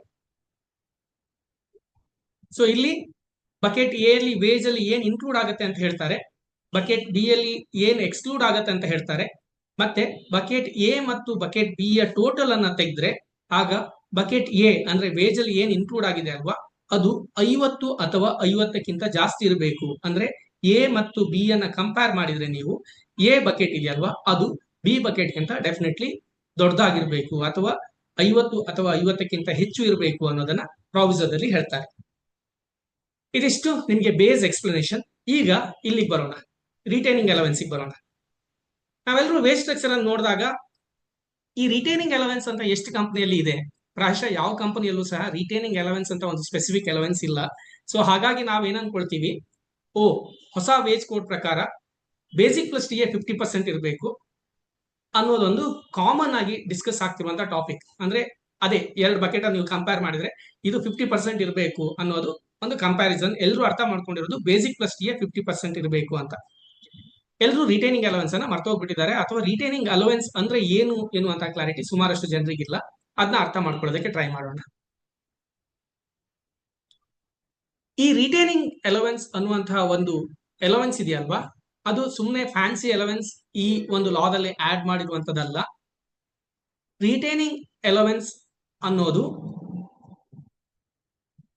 ಸೂರ್ಯ ರೋಶನಿ ಎನ್ನುವಂತಹ ಒಂದು ಕೇಸ್ ಅಲ್ಲಿ ಮೊದಲ ಬಾರಿಗೆ ಪರಿಚಯ ಮಾಡಿದಂತಹ ಒಂದು ಶಬ್ದ. ಓಕೆ, ಬ್ರಿಡ್ಜ್ ರೂಫ್ ಕೇಸ್ ಗೊತ್ತಿರಬಹುದು ನಿಮಗೆ. ಪಿ ಎಫ್ ವೇಜಸ್ ಅನ್ನ ಡಿಸ್ಕಸ್ ಮಾಡುವಾಗ ಬ್ರಿಡ್ಜ್ ರೂಫ್ ಕೇಸ್ ಅಲ್ಲಿ ಜಡ್ಜ್ಮೆಂಟ್ ಬರುತ್ತೆ. ಅದಕ್ಕೆ ಕನೆಕ್ಟ್ ಆಗಿ ಸಾಕಷ್ಟು ಕೇಸ್ಗಳು ರೆಫರೆನ್ಸ್ ಆಗಿ ಬರ್ತವೆ. ಅದರಲ್ಲಿ ತುಂಬಾ ಮೇನ್ ಆಗಿ ರೆಫರೆನ್ಸ್ ಆಗಿರುವಂತದ್ದು ಸೂರ್ಯ ರೋಶನಿ ಕೇಸ್ ಸಹ ಒಂದು. ರೈಟ್, ಆ ಸೂರ್ಯ ರೋಶನಿ ಕೇಸ್ ಅಲ್ಲಿ ಮೊದಲ ಬಾರಿಗೆ ರಿಟೈನಿಂಗ್ ಅಲವೆನ್ಸ್ ಅನ್ನುವಂತಹ ಒಂದು ಟರ್ಮ್ ಅನ್ನ ಎಕ್ಸ್ಪ್ಲೇನ್ ಮಾಡ್ತಾರೆ. ಏನು ಅದರ ಅರ್ಥ ಅಂದ್ರೆ, ನಿಮ್ಮ ಎಂಪ್ಲಾಯೀಸ್ ಗಳಿಗೆ ನೀವು ಕೊಡುತ್ತಿರುವ ಸ್ಯಾಲರಿಯಲ್ಲಿ ಯಾವುದೋ ಒಂದು ಕಾಂಪೊನೆಂಟ್ ಯೂನಿವರ್ಸಲಿ, ನೆಸೆಸರಿಲಿ, ಆರ್ಡಿನರಿಲಿ, ಓಕೆ, ಇದನ್ನ UNO ಅಂತ ನೀವು ನೆನ್ಪಿಟ್ಕೊಳ್ಬಹುದು. ಯುನೈಟೆಡ್ ನೇಷನ್ಸ್ ಆರ್ಗನೈಸೇಷನ್, ಏನ್ UNO ಹೇಳ್ತೀವಿ, ಅದು ಶಾರ್ಟ್ಕಟ್ ಆಗಿ ನೀವು ನೆನ್ಪಿಟ್ಕೊಳ್ತೀರಾ ಅಂತ ಹೇಳಿದ್ರೆ, ಯೂನಿವರ್ಸಲಿ, ನೆಸೆಸರಿಲಿ ಅಂಡ್ ಆರ್ಡಿನರಿಲಿ ಯಾವುದೆಲ್ಲ ಕಾಂಪೊನೆಂಟ್ ಅನ್ನು ನೀವು ಪೇ ಮಾಡ್ತೀರಾ ಅವೆಲ್ಲವೂ ಸಹ ರಿಟೈನಿಂಗ್ ಅಲವೆನ್ಸ್ ಅಂತ ಹೇಳ್ತಾರೆ. ಓಕೆ, ಲೈಕ್ ಫಾರ್ ಎಕ್ಸಾಂಪಲ್, ನಿಮ್ಮ ಕಂಪನಿಯಲ್ಲಿ ಇರುವಂತಹ ವೇಜ್ ಸ್ಟ್ರಕ್ಚರ್ ಅಲ್ಲಿ ಅದರ್ ಅಲವೆನ್ಸ್ ಅಥವಾ ಸ್ಪೆಷಲ್ ಅಲವೆನ್ಸ್ ಅಂತ ಇರಬಹುದು. ಓಕೆನಾ? ಈ ಅದರ್ ಅಲವೆನ್ಸ್ ಅಥವಾ ಸ್ಪೆಷಲ್ ಅಲವೆನ್ಸ್ ಎಲ್ಲರಿಗೂ ಪೇ ಮಾಡಿದ್ದಿದ್ರೆ ಅಥವಾ ಯಾವುದೋ ಒಂದು ಕೆಟಗರಿಯ ಎಲ್ಲಾ ಎಂಪ್ಲಾಯೀಸ್ಗಳಿಗೂ ಪೇ ಮಾಡಿದ್ರೆ, ಮತ್ತೆ ಆ ಪೇಮೆಂಟ್ ಕಂಪ್ಲೀಟ್ ಅಟೆಂಡೆನ್ಸ್ ಬೇಸ್ ಮೇಲೆ ಕ್ಯಾಲ್ಕುಲೇಷನ್ ಆಗ್ತಾ ಇದ್ರೆ, ಮತ್ತೆ for the ordinary job without any special performance ನೀವೇನಾದ್ರೂ ಕೊಡ್ತಾ ಇದ್ರೆ, ಓಕೆ, ಅದನ್ನ ರಿಟೈನಿಂಗ್ ಅಲವೆನ್ಸ್ ಅಂತ ಕರಿತೀವಿ. ನೀವೇನೆಲ್ಲ ಹೆಸರಲ್ಲಿ ಅದನ್ನ ಕರಿಬಹುದು, ಬಟ್ ಅದನ್ನ ನೀವು ಹಿಡಿದು ಆ ಒಂದು ಎಲವೆನ್ಸ್ ಅನ್ನ ಹಿಡ್ಕೊಂಡು ನೋಡಿದಾಗ ನಿಮ್ಗೆ ಗೊತ್ತಾಗುತ್ತೆ, ಒಂದು ಯೂನಿವರ್ಸಲ್ ಎಲ್ಲಾ ಎಂಪ್ಲಾಯೀಸ್ ಗಳಿಗೆ ಅಥವಾ ಪರ್ಟಿಕ್ಯುಲರ್ ಕ್ಯಾಟಗರಿ ಆಫ್ ಎಂಪ್ಲಾಯೀಸ್ ಗೆ ನೀವು ಅದನ್ನ ಪೇ ಮಾಡ್ತಾ ಇದ್ದೀರಾ. ನೆಸೆಸಿಟಿ ಏನದಕ್ಕೆ? ಅಟೆಂಡೆನ್ಸ್ ಅನ್ನ ಬೇಸ್ ಆಗ್ಬಿಟ್ಟು ಅದನ್ನ ಕ್ಯಾಲ್ಕುಲೇಟ್ ಮಾಡ್ತಿದ್ದೀರಾ. ಇನ್ನು ಥರ್ಡ್ ಒನ್ ಆರ್ಡಿನರಿ, ಅಂದ್ರೆ ವಿದೌಟ್ ಎನಿ ಸ್ಪೆಷಲ್ ಪರ್ಫಾರ್ಮೆನ್ಸ್ ಅವರಿಗೆ ಆರ್ಡಿನರಿ ಮಂತ್ಲಿ ಸ್ಯಾಲರಿಯಲ್ಲಿ ನೀವು ಅದನ್ನ ಪೇ ಮಾಡ್ತಿದ್ದೀರಾ ಅಂತ ಹೇಳಿದ್ರೆ, ಅಂತಹ ಎಲ್ಲಾ ಅಲವೆನ್ಸ್ಗಳು ರಿಟೈನಿಂಗ್ ಅಲವೆನ್ಸ್ ಅಂತ ಅವರು ಹೇಳ್ತಾರೆ. ಓಕೆ, ಸ್ಲೈಡ್ ಬದಲಾಗ್ತಾ ಇಲ್ಲ ಅಲ್ಲ? ನಾನು ಸ್ಲೈಡ್ ಬದಲಾಯಿಸಿಲ್ಲ, ಇನ್ನು ನಾವು 2ನೇ ಸ್ಲೈಡ್ ಅಲ್ಲೇ ಇದ್ದೀವಿ. ಸೊ ಯಾವುದೇ ಒಂದು ಸ್ಯಾಲರಿಯ ಕಾಂಪೊನೆಂಟ್ ಎಲ್ಲಾ ಎಂಪ್ಲಾಯೀಸ್ ಗಳಿಗೆ ಅಥವಾ ಯಾವುದೋ ಒಂದಷ್ಟು ಕೆಟಗರಿಯ ಎಂಪ್ಲಾಯೀಸ್ ಗಳಿಗೆ ಅಟೆಂಡೆನ್ಸ್ ನ ಬೇಸ್ ಮೇಲೆ, ಅಂದ್ರೆ without any other necessity except for attendance, necessary ಏನಲ್ಲಿ attendance, and ordinarily paid without any special performance, regular ಆಗಿ ಮಂತ್ಲಿ ಪೇ ಮಾಡ್ತಾ ಹೋಗ್ತಿದ್ರ. ಈ ರೀತಿಯ ಡೆಫಿನೇಷನ್ಗೆ ಯಾವುದೇ ಎಲವೆನ್ಸ್ ಬಂದ್ರೆ ಅದನ್ನ ರಿಟೈನಿಂಗ್ ಎಲವೆನ್ಸ್ ಅಂತ ಕರೆದ್ರು. ಓಕೆ, ಈ ರಿಟೈನಿಂಗ್ ಎಲವೆನ್ಸ್ ಅನ್ನು ಏನಕ್ಕೆ ಪರಿಚಯ ಮಾಡಿದ್ರು ಅಂತ ಹೇಳಿದ್ರೆ, ಸೋಷಿಯಲ್ ಸೆಕ್ಯೂರಿಟಿ ಆಕ್ಟ್ ಇದು ಒಬ್ಜೆಕ್ಟಿವ್ ಏನ್ ಹೇಳಿ, ಎಂಪ್ಲಾಯೀಸ್ ಕೆಲಸ ಮಾಡ್ತಿರುವಾಗ ಅವರಿಗೆ ಸಂಬಳ ಬರ್ತಾ ಇರುತ್ತೆ, ಎಂಪ್ಲಾಯೀಸ್ ಕೆಲಸ ಬಿಟ್ಟು ಹೋಗುವಾಗ ಅವರಿಗೆ ಒಂದಷ್ಟು ಸೆಕ್ಯೂರಿಟಿ ಇದೆ, ಯಾವುದು PF, ಗ್ರಾಚ್ಯುಟಿ ಅಂತಹ ಸೆಕ್ಯೂರಿಟಿಗಳಿವೆ. ಸಾಕಷ್ಟು ಕಂಪನಿಗಳು ಈ ಸೆಕ್ಯೂರಿಟಿ ಅಮೌಂಟ್ ಅನ್ನ ಕಡಿಮೆ ಮಾಡೋದಕ್ಕೆ ಬೇಸಿಕ್ ಪ್ಲಸ್ ಟಿಎನ ತುಂಬಾ ಕಡಿಮೆ ಆಗ್ಬಿಟ್ಟು ಅದರ್ ಅಲವೆನ್ಸ್, ಸ್ಪೆಷಲ್ ಅಲವೆನ್ಸ್ ಅನ್ನೋ ಹೆಸರಲ್ಲಿ ಸಂಬಳವನ್ನು ಸ್ಟ್ರಕ್ಚರ್ ಮಾಡಿ ಎಂಪ್ಲಾಯೀಸ್ ಗಳಿಗೆ ಲಾಸ್ ಆಗುವ ಹಾಗೆ ಮಾಡ್ತಿದ್ರು. ರೈಟ್, ಕೋರ್ಟ್ ಇದನ್ನ ಅಬ್ಸರ್ವ್ ಮಾಡ್ತು. ಕೋರ್ಟ್ ಏನ್ ಹೇಳ್ತು, ಓಕೆ ನೀವು ತುಂಬಾ ಸ್ಮಾರ್ಟ್ ಆಗ್ತಿದ್ದೀರಾ, ಸೊ ನಾವು PF ಅಲ್ಲಿ ಏನ್ ಮಾಡ್ತೀವಿ, ಈ ಡೆಫಿನೇಷನ್ ಅನ್ನೇ ಚೇಂಜ್ ಮಾಡ್ತೀವಿ. ನಾವು ಇನ್ಮೇಲೆ ಬೇಸಿಕ್ ಪ್ಲಸ್ ಟಿ ಅಂತ ಮಾತಾಡಲ್ಲ, ನಾವು PF ವೇಜಸ್ ಅಂತ ಮಾತಾಡ್ತೀವಿ. ಮತ್ತೆ ಈ PF ವೇಜಸ್ ಅಲ್ಲಿ ನೀವು ಬೇಸಿಕ್ ಪ್ಲಸ್ DA ಮತ್ತೆ ಯಾವುದೇ ರಿಟೈನಿಂಗ್ ಎಲವೆನ್ಸ್ ಅಂದ್ರೆ ಆರ್ಡಿನರಿಲಿ, ನೆಸೆಸರ್ಲಿ ಅಂಡ್ ಯೂನಿವರ್ಸಲಿ ಯಾವ್ದೆಲ್ಲ ಕಾಂಪೊನೆಂಟ್ ಅನ್ನ ನೀವು ರೆಗ್ಯುಲರ್ ಆಗಿ ಪೇ ಮಾಡ್ತೀರಾ ಅದೆಲ್ಲದನ್ನ PF ವೇಜಸ್ ಅಂತಾನೆ ಕನ್ಸಿಡರ್ ಮಾಡ್ತೀವಿ, ಎಕ್ಸ್ಕ್ಲೂಡಿಂಗ್ HRA, ಬಿಕಾಸ್ HRA ಲಾದಲ್ಲೇ ಎಕ್ಸ್ಕ್ಲೂಡ್ ಆಗಿದೆ, PF ಲಾದಲ್ಲೇ ಎಕ್ಸ್ಕ್ಲೂಡ್ ಆಗಿರೋದ್ರಿಂದ ಅದನ್ನ ಎಕ್ಸೆಪ್ಷನ್ ಆಗಿ ಇಟ್ಬಿಟ್ಟು ಉಳಿದಂತ ಎಲ್ಲಾ ಅಂಶಗಳು ಯಾವ್ದೆಲ್ಲ ಯೂನಿವರ್ಸಲಿ, ನೆಸೆಸರಿ, ಆರ್ಡಿನರಿ ಪೇ ಆಗಿದೆ ಅಂತಹ ಐಟಮ್ಸ್ ಗಳನ್ನ ಇನ್ಮೇಲೆ ನಾವು PF ವೇಜಸ್ ಅಂತ ಕನ್ಸಿಡರ್ ಮಾಡ್ತೀವಿ. ಮತ್ತೆ ಅಂತಹ ವೇಜಸ್ 15,000 ಗಿಂತ ಮೇಲೆ ಹೋದ್ರೆ ದೆನ್ ಯುವರ್ ಚಾಯ್ಸ್, ಬಟ್ 15,000 ತನಕ ನೀವು ಅದೆಲ್ಲ ಅಂಶವನ್ನ ಗಮನಿಸಬೇಕು ಅಂತ ಹೇಳ್ತಾರೆ. ಮಲ್ಲಿಕಾರ್ಜುನ್ ವೆಯ್ಟ್ ಮಾಡಿ, ESI ಕ್ಯಾಲ್ಕುಲೇಷನ್ ಏನ್ ಮಾಡಬೇಕು ಎಲ್ಲದನ್ನ ಹೇಳ್ತೀನಿ. ಸೆಷನ್ ಲಾಂಗ್ ಇದೆ, 1 hour ಸೆಷನ್ ಕಂಪ್ಲೀಟ್ ಆಗಿ ಎಕ್ಸ್ಪ್ಲೈನ್ ಮಾಡ್ತೀನಿ, ಏನು ವರಿ ಮಾಡಬೇಡಿ. ಸೊ ಇಲ್ಲಿ ನಿಮ್ಮ ಅದರ್ ಅಲವೆನ್ಸ್, ಸ್ಪೆಷಲ್ ಅಲವೆನ್ಸ್ ಅಥವಾ ಯಾವುದೇ ಅಲವೆನ್ಸ್, ಲೈಕ್ ಫಾರ್ ಎಕ್ಸಾಂಪಲ್ ನೀವು ಟ್ರಾವೆಲಿಂಗ್ ಅಲವೆನ್ಸ್ ಕೊಡ್ತೀರಾ ಅಥವಾ ಕನ್ವೇಯನ್ಸ್ ಅಲವೆನ್ಸ್ ಅನ್ನ ಕೊಡ್ತೀರಾ, ಬಕೆಟ್ B ಅಲ್ಲಿ ಇದೆ, ಹಾಗಂತ ನೀವು ಅದನ್ನ ಎಲ್ಲಾದ್ರೂ UNO ಡೆಫಿನಿಷನ್ ಒಳಗೆ ತಗೊಂಡ್ ಬಂದ್ರೆ, ಅಂದ್ರೆ ಯಾವುದೇ ರಿಇಂಬರ್ಸ್ಮೆಂಟ್ ಇಲ್ಲ, ಪ್ರತಿ ತಿಂಗಳು ಅಟೆಂಡೆನ್ಸ್ ಬೇಸ್ ಮೇಲೆ ಎಲ್ಲ ಎಂಪ್ಲಾಯೀಸ್ ಗಳಿಗೆ ಆ ಒಂದು ಕಾಂಪೊನೆಂಟ್ಸ್ ಅನ್ನ ಕೊಡಕ್ ಶುರು ಮಾಡಿದ್ರೆ ಆಗ ಅದೇನಾಗುತ್ತೆ, ರಿಟೈನಿಂಗ್ ಅಲವೆನ್ಸ್ ಆಗುತ್ತೆ. ಸೊ ಯಾವೆಲ್ಲ ಐಟಮ್ಗಳು ಮಂತ್ಲಿ ವೇಜಸ್ ಆಗ್ಬಿಟ್ಟು ಅಟೆಂಡೆನ್ಸ್ ಬೇಸ್ ಮೇಲೆ ಕನೆಕ್ಟ್ ಆಗ್ಬಿಟ್ಟು ಎಲ್ಲಾ ಎಂಪ್ಲಾಯೀಸ್ ಗಳಿಗೆ ಕೊಟ್ಬಿಟ್ಟು ವಿದೌಟ್ ಎನಿ ಸ್ಪೆಷಲ್ ಪರ್ಫಾರ್ಮೆನ್ಸ್ ಆಗಿ ಬರ್ತಾ ಇದಾವೆ, ಅವೆಲ್ಲವೂ ಬಕೆಟ್ ಎಲ್ ಬಂದು ಬೀಳ್ತಾವೆ ಇನ್ಮೇಲೆ. ರೈಟ್, ಆತರ ನೀವು ಅರ್ಥ ಮಾಡ್ಕೊಳ್ಬೇಕು ರಿಟೈನಿಂಗ್ ಅಲವೆನ್ಸ್ ಅನ್ನ. So it's not just basic plus TA 50% ಇರ್ಬೇಕಂತಲ್ಲ, ಬೇಸಿಕ್ ಪ್ಲಸ್ TA ಮತ್ತು ರಿಟೈನಿಂಗ್ ಅಲವೆನ್ಸ್ ಟೋಟಲ್ ಮಾಡಿದಾಗ 50% ಗಿಂತ ಜಾಸ್ತಿ ಇರಬೇಕು ಬಕೆಟ್ A. ಬಕೆಟ್ B ಅಲ್ಲಿ HRA 1 ಅನ್ನ ಬಿಟ್ಬಿಟ್ರೆ ಉಳಿದಿದ್ದೆಲ್ಲವುದು ಲೈಕ್ ಸ್ಟ್ಯಾಟರಿ, ಈದರ್ ಯಾವುದೋ ಸ್ಟ್ಯಾಟ್ಯೂಟಿ ಕನೆಕ್ಟ್ ಆಗಿರುತ್ತೆ, ಅಥವಾ ಯಾವುದೋ ಪರ್ಫಾರ್ಮೆನ್ಸ್ ಕನೆಕ್ಟ್ ಆಗಿರುತ್ತೆ, ಅಥವಾ ಯಾವುದೋ ರಿಇಂಬರ್ಸ್ಮೆಂಟ್ ಗೆ ಕನೆಕ್ಟ್ ಆಗಿರುತ್ತೆ. ಈ ಬಕೆಟ್ B ಅನ್ನ ನೀವು ಅಬ್ಸರ್ವ್ ಮಾಡಿದ್ರೆ ಅದಕ್ಕೆ ಸ್ಪೆಷಲ್ ಕ್ಯಾರೆಕ್ಟರ್ ಇದೆ. ಒಂದು, ಅದು ಸ್ಟ್ಯಾಟ್ಯೂಟಿ ಕನೆಕ್ಟ್ ಆಗಿದೆ, ಇಲ್ಲ ಸ್ಪೆಷಲ್ ಪರ್ಫಾರ್ಮೆನ್ಸ್ ಗೆ ಕನೆಕ್ಟ್ ಆಗಿರುತ್ತೆ, ಇಲ್ಲ ಸ್ಪೆಷಲ್ ಅಮ್ಯುನಿಟೀಸ್ ಕೊಟ್ಟಿರೋದಕ್ಕೆ ಕನೆಕ್ಟ್ ಆಗಿರುತ್ತೆ, ಇಲ್ಲ ಸ್ಪೆಷಲ್ ರಿಇಂಬರ್ಸ್ಮೆಂಟ್ ಗೆ ಕನೆಕ್ಟ್ ಆಗಿರುತ್ತೆ. ಓಕೆ, ಅದಕ್ಕೆ ಎಕ್ಸ್ಕ್ಲೂಷನ್ ಯಾವ್ದಂತ ಕೇಳಿದ್ರೆ HRA ಒಂದು ನೀವು ಡಿಸೈಡ್ ಮಾಡ್ತೀರಾ. ಓಕೆ, HRA ಆಫ್ ಕೋರ್ಸ್ ನಿಮ್ಮ ಗ್ರಾಸ್ ಸ್ಯಾಲರಿಗೆ ಹೋಗಿ ಕೂತ್ಕೊಳ್ಳುತ್ತೆ. ಆಮೇಲೆ ಅದನ್ನ ಬಿಟ್ಟರೆ ಸ್ಟ್ಯಾಟ್ಯೂಟರಿ ಬೋನಸ್ ಹೆಂಗ್ ಬರುತ್ತೆ, ಸ್ಟ್ಯಾಟ್ಯೂಟರಿ ಬೋನಸ್ ಸ್ಟ್ಯಾಟ್ಯೂಟ್ ಇಂದ ಬರುತ್ತೆ, ಬೋನಸ್ ಆಕ್ಟ್ ಇಂದ ಬರುತ್ತೆ. ಹೌಸ್ ಅಕಾಮಡೇಷನ್ ಅಮ್ಯುನಿಟೀಸ್, ನಿಮ್ಮ ಕಂಪನಿ ಕೊಟ್ಟಿರುವಂತಹ ಫೆಸಿಲಿಟೀಸ್, ಹೌಸ್ ಅಕಾಮಡೇಷನ್ ಅಥವಾ ಕರೆಂಟ್ ಬಿಲ್ ಕೊಡ್ತೀನಿ, ಎಲೆಕ್ಟ್ರಿಸಿಟಿ ಬಿಲ್ ಕೊಡ್ತೀನಿ, ಅಥವಾ ವಾಟರ್ ಬಿಲ್ ಕೊಡ್ತೀನಿ ಅಂತ ಹೇಳೋದು ನಿಮ್ಮ ಕಂಪನಿಯ ಕಾಲ್ ಆಗಿರುತ್ತೆ. ಸೊ ಅದ್ರ ಬೇಸ್ ಮೇಲೆ ಅವನಿಗೆ ಸಿಗುತ್ತೆ. ಇಲ್ಲಿ ಇನ್ನೊಂದು ಪ್ರಾವಿಸದಲ್ಲಿ ಏನಾಗ್ತಾರೆ ಅಂದ್ರೆ, ನಿಮ್ಮ ಈ ಒಟ್ಟಾರೆ ಕಾಸ್ಟ್ ಅಲ್ಲಿ ಹೌಸ್ ಅಕಾಮಡೇಷನ್ ಮತ್ತೆ ಅಮ್ಯುನಿಟೀಸ್ ಏನ್ ಕೊಡ್ತೀರಲ್ವಾ ಅದು 15% ಗಿಂತ ಜಾಸ್ತಿ ಇರಬಾರ್ದು ಅನ್ನೋ ಇನ್ನೊಂದು ಕಂಡೀಷನ್ ಸಹ ಇದೆ, ಅದನ್ನು ನೀವು ಗಮನಿಸಬೇಕು. ಇನ್ನು PF pension contribution by the employer ಹೇಗೆ ಬರುತ್ತೆ, ಅದು PF ಆಕ್ಟ್ ಇಂದ ಬರುತ್ತೆ. ಟ್ರಾವೆಲ್ ಅಲವೆನ್ಸ್, ಕನ್ವೆನ್ಸ್ ಅಲವೆನ್ಸ್ ಏನಾಗುತ್ತೆ, ಅವನು ಏನು ಟ್ರಾವೆಲ್ ಅಥವಾ ಕನ್ವೆನ್ಸ್ ಯೂಸ್ ಮಾಡಿರ್ತಾನೆ ಅದನ್ನ ರಿಇಂಬರ್ಸ್ಮೆಂಟ್ ಮಾಡ್ತಾನೆ, ಸೊ ಅದರಿಂದ ಬರುತ್ತೆ. ಫ್ಲೆಕ್ಸಿ ಬೆನಿಫಿಟ್ಸ್ ಹೇಗೆ ಬರುತ್ತೆ, ಫ್ಲೆಕ್ಸಿಬಲ್ ಬೆನಿಫಿಟ್ಸ್ ನೀವು ರಿಇಂಬರ್ಸ್ಮೆಂಟ್ ಕೊಡೋದ್ರಿಂದ ಬಂದಿರುತ್ತೆ. OT ಮಾಡೋದಿರೋದ್ರಿಂದ ಅವನಿಗೆ ಟೈಮ್ ಅಲವೆನ್ಸ್ ಸಿಗುತ್ತೆ. ಕಮಿಷನ್, ಅವನೇನೋ ಸ್ಪೆಷಲ್ ಪರ್ಫಾರ್ಮೆನ್ಸ್ ಮಾಡಿರೋದ್ರಿಂದ ಕಮಿಷನ್ ಸಿಗುತ್ತೆ. ಸೊ ಇದೆಲ್ಲದು ಏನೋ ಒಂದು ಸ್ಪೆಷಲ್ ಕ್ಯಾರೆಕ್ಟರ್ ಇಂದ ಬರುತ್ತೆ, ಡೈರೆಕ್ಟ್ ಆಗಿ ನಿಮ್ಮ ಸ್ಯಾಲರಿಗೆ ಅಥವಾ ಅಟೆಂಡೆನ್ಸ್ ಕನೆಕ್ಟ್ ಆಗಿರಲ್ಲ. ಒಂದೋ ಸ್ಟ್ಯಾಟ್ಯೂಟಿ ಕನೆಕ್ಟ್ ಆಗಿರುತ್ತೆ, ಇಲ್ಲ ರಿಇಂಬರ್ಸ್ಮೆಂಟ್ ಕನೆಕ್ಟ್ ಆಗಿರುತ್ತೆ, ಇಲ್ಲ ಸ್ಪೆಷಲ್ ಪರ್ಫಾರ್ಮೆನ್ಸ್ ಕನೆಕ್ಟ್ ಆಗಿರುತ್ತೆ. ರೈಟ್, ಅದರಲ್ಲಿ ಎಕ್ಸ್ಕ್ಲೂಷನ್ ಏನಂತ ಕೇಳಿದ್ರೆ HRA ಮಾತ್ರ. HRA ಒಂದು ಕಾಂಪೊನೆಂಟ್ ನೀವೇ ಫಿಕ್ಸ್ ಮಾಡಿರ್ತೀರಾ, ಅದ್ಬಿಟ್ಟು ಉಳಿದಿದ್ದೆಲ್ಲವುದು ಚೇಂಜಿಂಗ್ ನೇಚರ್ ಅಲ್ಲಿ ಇರ್ತವೆ. ರೈಟ್, ಈಗ ನೀವು ನಿಮ್ಮ ಸ್ಯಾಲರಿಯ ಎಲ್ಲಾ ಕಾಂಪೊನೆಂಟ್ ಗಳನ್ನ ಒಟ್ಟಿಗೆ ಹಾಕಿದ್ರೆ, ಇದನ್ನ ಬಿಟ್ಬಿಡಿ, ರಿಟೈರ್ಡ್ ಬೆನಿಫಿಟ್ಸ್ ಅನ್ನ ಸೈಡಿಗೆ ಹಾಕ್ಬಿಡಿ. ಓಕೆ, ನಿಮ್ಮ ಕಂಪನಿಯ CTC ಕ್ಯಾಲ್ಕುಲೇಷನ್ ಪರ್ಪಸ್ ಗೆ ABC ಮೂರನ್ನು ಕನ್ಸಿಡರ್ ಮಾಡಿ. ಬಟ್ ಬಕೆಟ್ A ನ ಡಿಸೈಡ್ ಮಾಡ್ಬೇಕಂದ್ರೆ ನೀವೇನ್ ಮಾಡ್ಬೇಕು, A ಮತ್ತೆ B ಅಲ್ಲಿರುವ ಎಲ್ಲಾ ಕಾಂಪೊನೆಂಟ್ ಗಳನ್ನ ರಾಶಿ ಹಾಕೊಳ್ಬೇಕು ಮೊದಲು. ಆಮೇಲೆ ನೀವೇನ್ ಎನ್ಶೂರ್ ಮಾಡಬೇಕು, A is bigger than B ಅಥವಾ A is equal to B ಅನ್ನೋದಾದ್ರೂ ನೀವು ಎನ್ಶೂರ್ ಮಾಡಲೇಬೇಕಾಗತ್ತೆ. ಇನ್ಮೇಲೆ ಅದನ್ನ ವೇಜ್ ಅಂತ ಹೇಳ್ತೀವಿ ನಾವು. ಆ 50% ಆರ್ ಮೋರ್ ಏನು A ಅಲ್ಲಿ ಇದೆ ಅಲ್ವಾ, ಅದನ್ನ ಇನ್ಮೇಲೆ ವೇಜಸ್ ಅಂತ ಕರಿತೀವಿ. ಓಕೆ, ಒಂದಷ್ಟು ಜನ ಕೇಳಿದ್ರು ಇಂಪ್ಯಾಕ್ಟ್ ಏನಾಗುತ್ತೆ, ಮುಂದಕ್ಕೆ ಹೋಗ್ತೀನಿ ನಾನು. ಬಟ್ ಅದಕ್ಕಿಂತ ಮೊದಲು ಒಂದೆರಡು ವೇಜ್ ಸ್ಟ್ರಕ್ಚರ್ ನೋಡೋಣ, ಯಾವ್ದು ಸರಿ ಯಾವ್ದು ಸರಿಯಲ್ಲ ಅಂತ ಹೇಳಿ. ನನ್ನ ಸ್ಪೀಡ್ ಸರಿಯಾಗ್ತಿದೆ, ಅರ್ಥ ಆಗ್ತಿದೆ ನಿಮ್ಗೆ ನಾನು ಹೇಳ್ತಾ ಇರೋದು? ಒಂದಷ್ಟು ಥಮ್ಸ್ ಅಪ್ ಸಿಗ್ಬೋದಾ? ಕನ್ಫರ್ಮೇಶನ್. Okay okay right. ಈಗ ವೇಜ್ ಟೇಬಲ್ ಅನ್ನ ನೋಡೋಣ. ಇಲ್ಲಿ ಎರಡು ಎಂಪ್ಲಾಯ್ಸ್ ಗಳನ್ನ ನಾನು ಎಕ್ಸಾಂಪಲ್ ಆಗಿ ತಗೊಂಡಿದ್ದೀನಿ. ಪಾರ್ಟ್ ಎ ಅಂದ್ರೆ ಬಕೆಟ್ ಎ, ನಾನು ಏನು ಎಕ್ಸ್ಪ್ಲೇನ್ ಮಾಡಿದ್ದೀನಿ ಅದನ್ನ ಪಾರ್ಟ್ ಎ ಅಂತ ಕರಿತಾ ಇದ್ದೀನಿ. ಪಾರ್ಟ್ ಬಿ ಅಂದ್ರೆ ಎಕ್ಸ್ಕ್ಲೂಷನ್ ಏನಂತ ತಗೊಂಡಿದ್ದೀನಿ. ಆಮೇಲೆ ಟೋಟಲ್ ಮಾಡಿದ್ದೀನಿ. ಆಮೇಲೆ ಡಿವೈಡೆಡ್ ಬೈ 2 ಮಾಡಿದ್ದೀನಿ. ಆಮೇಲೆ ಸ್ಟೇಟಸ್ ನೋಡ್ತೀವಿ, ಕಂಪ್ಲೈ ಆಗಿದೆಯಾ ಆಗಿಲ್ವಾ ಅಂತ ನೋಡ್ತಾ ಇದೀವಿ. ಇದಿಷ್ಟನ್ನು ನಾವು ಗಮನಿಸಬೇಕಿಲ್ಲಿ.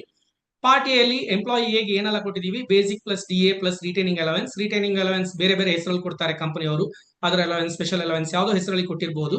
ಬಟ್ ಅವನಿಗೆ ಟೋಟಲ್ ಆಗಿ 20,000 ನಾವು ಪಾರ್ಟ್ ಎ ಅಲ್ಲಿ ಕೊಟ್ಟಿದ್ದೀವಿ. ಆಮೇಲೆ ಪಾರ್ಟ್ ಬಿ ಅಲ್ಲಿ ಯಾವ್ದೆಲ್ಲ ಇದೆ, ಅವನಿಗೆ ಹೆಚ್ ಆರ್ ಎ ಕೊಟ್ಟಿದ್ದೀವಿ 6,000 rupees. ಓವರ್ ಟೈಮ್ ಅವನು ಅರ್ನ್ ಮಾಡಿದ್ದಾನೆ 2,000 rupees.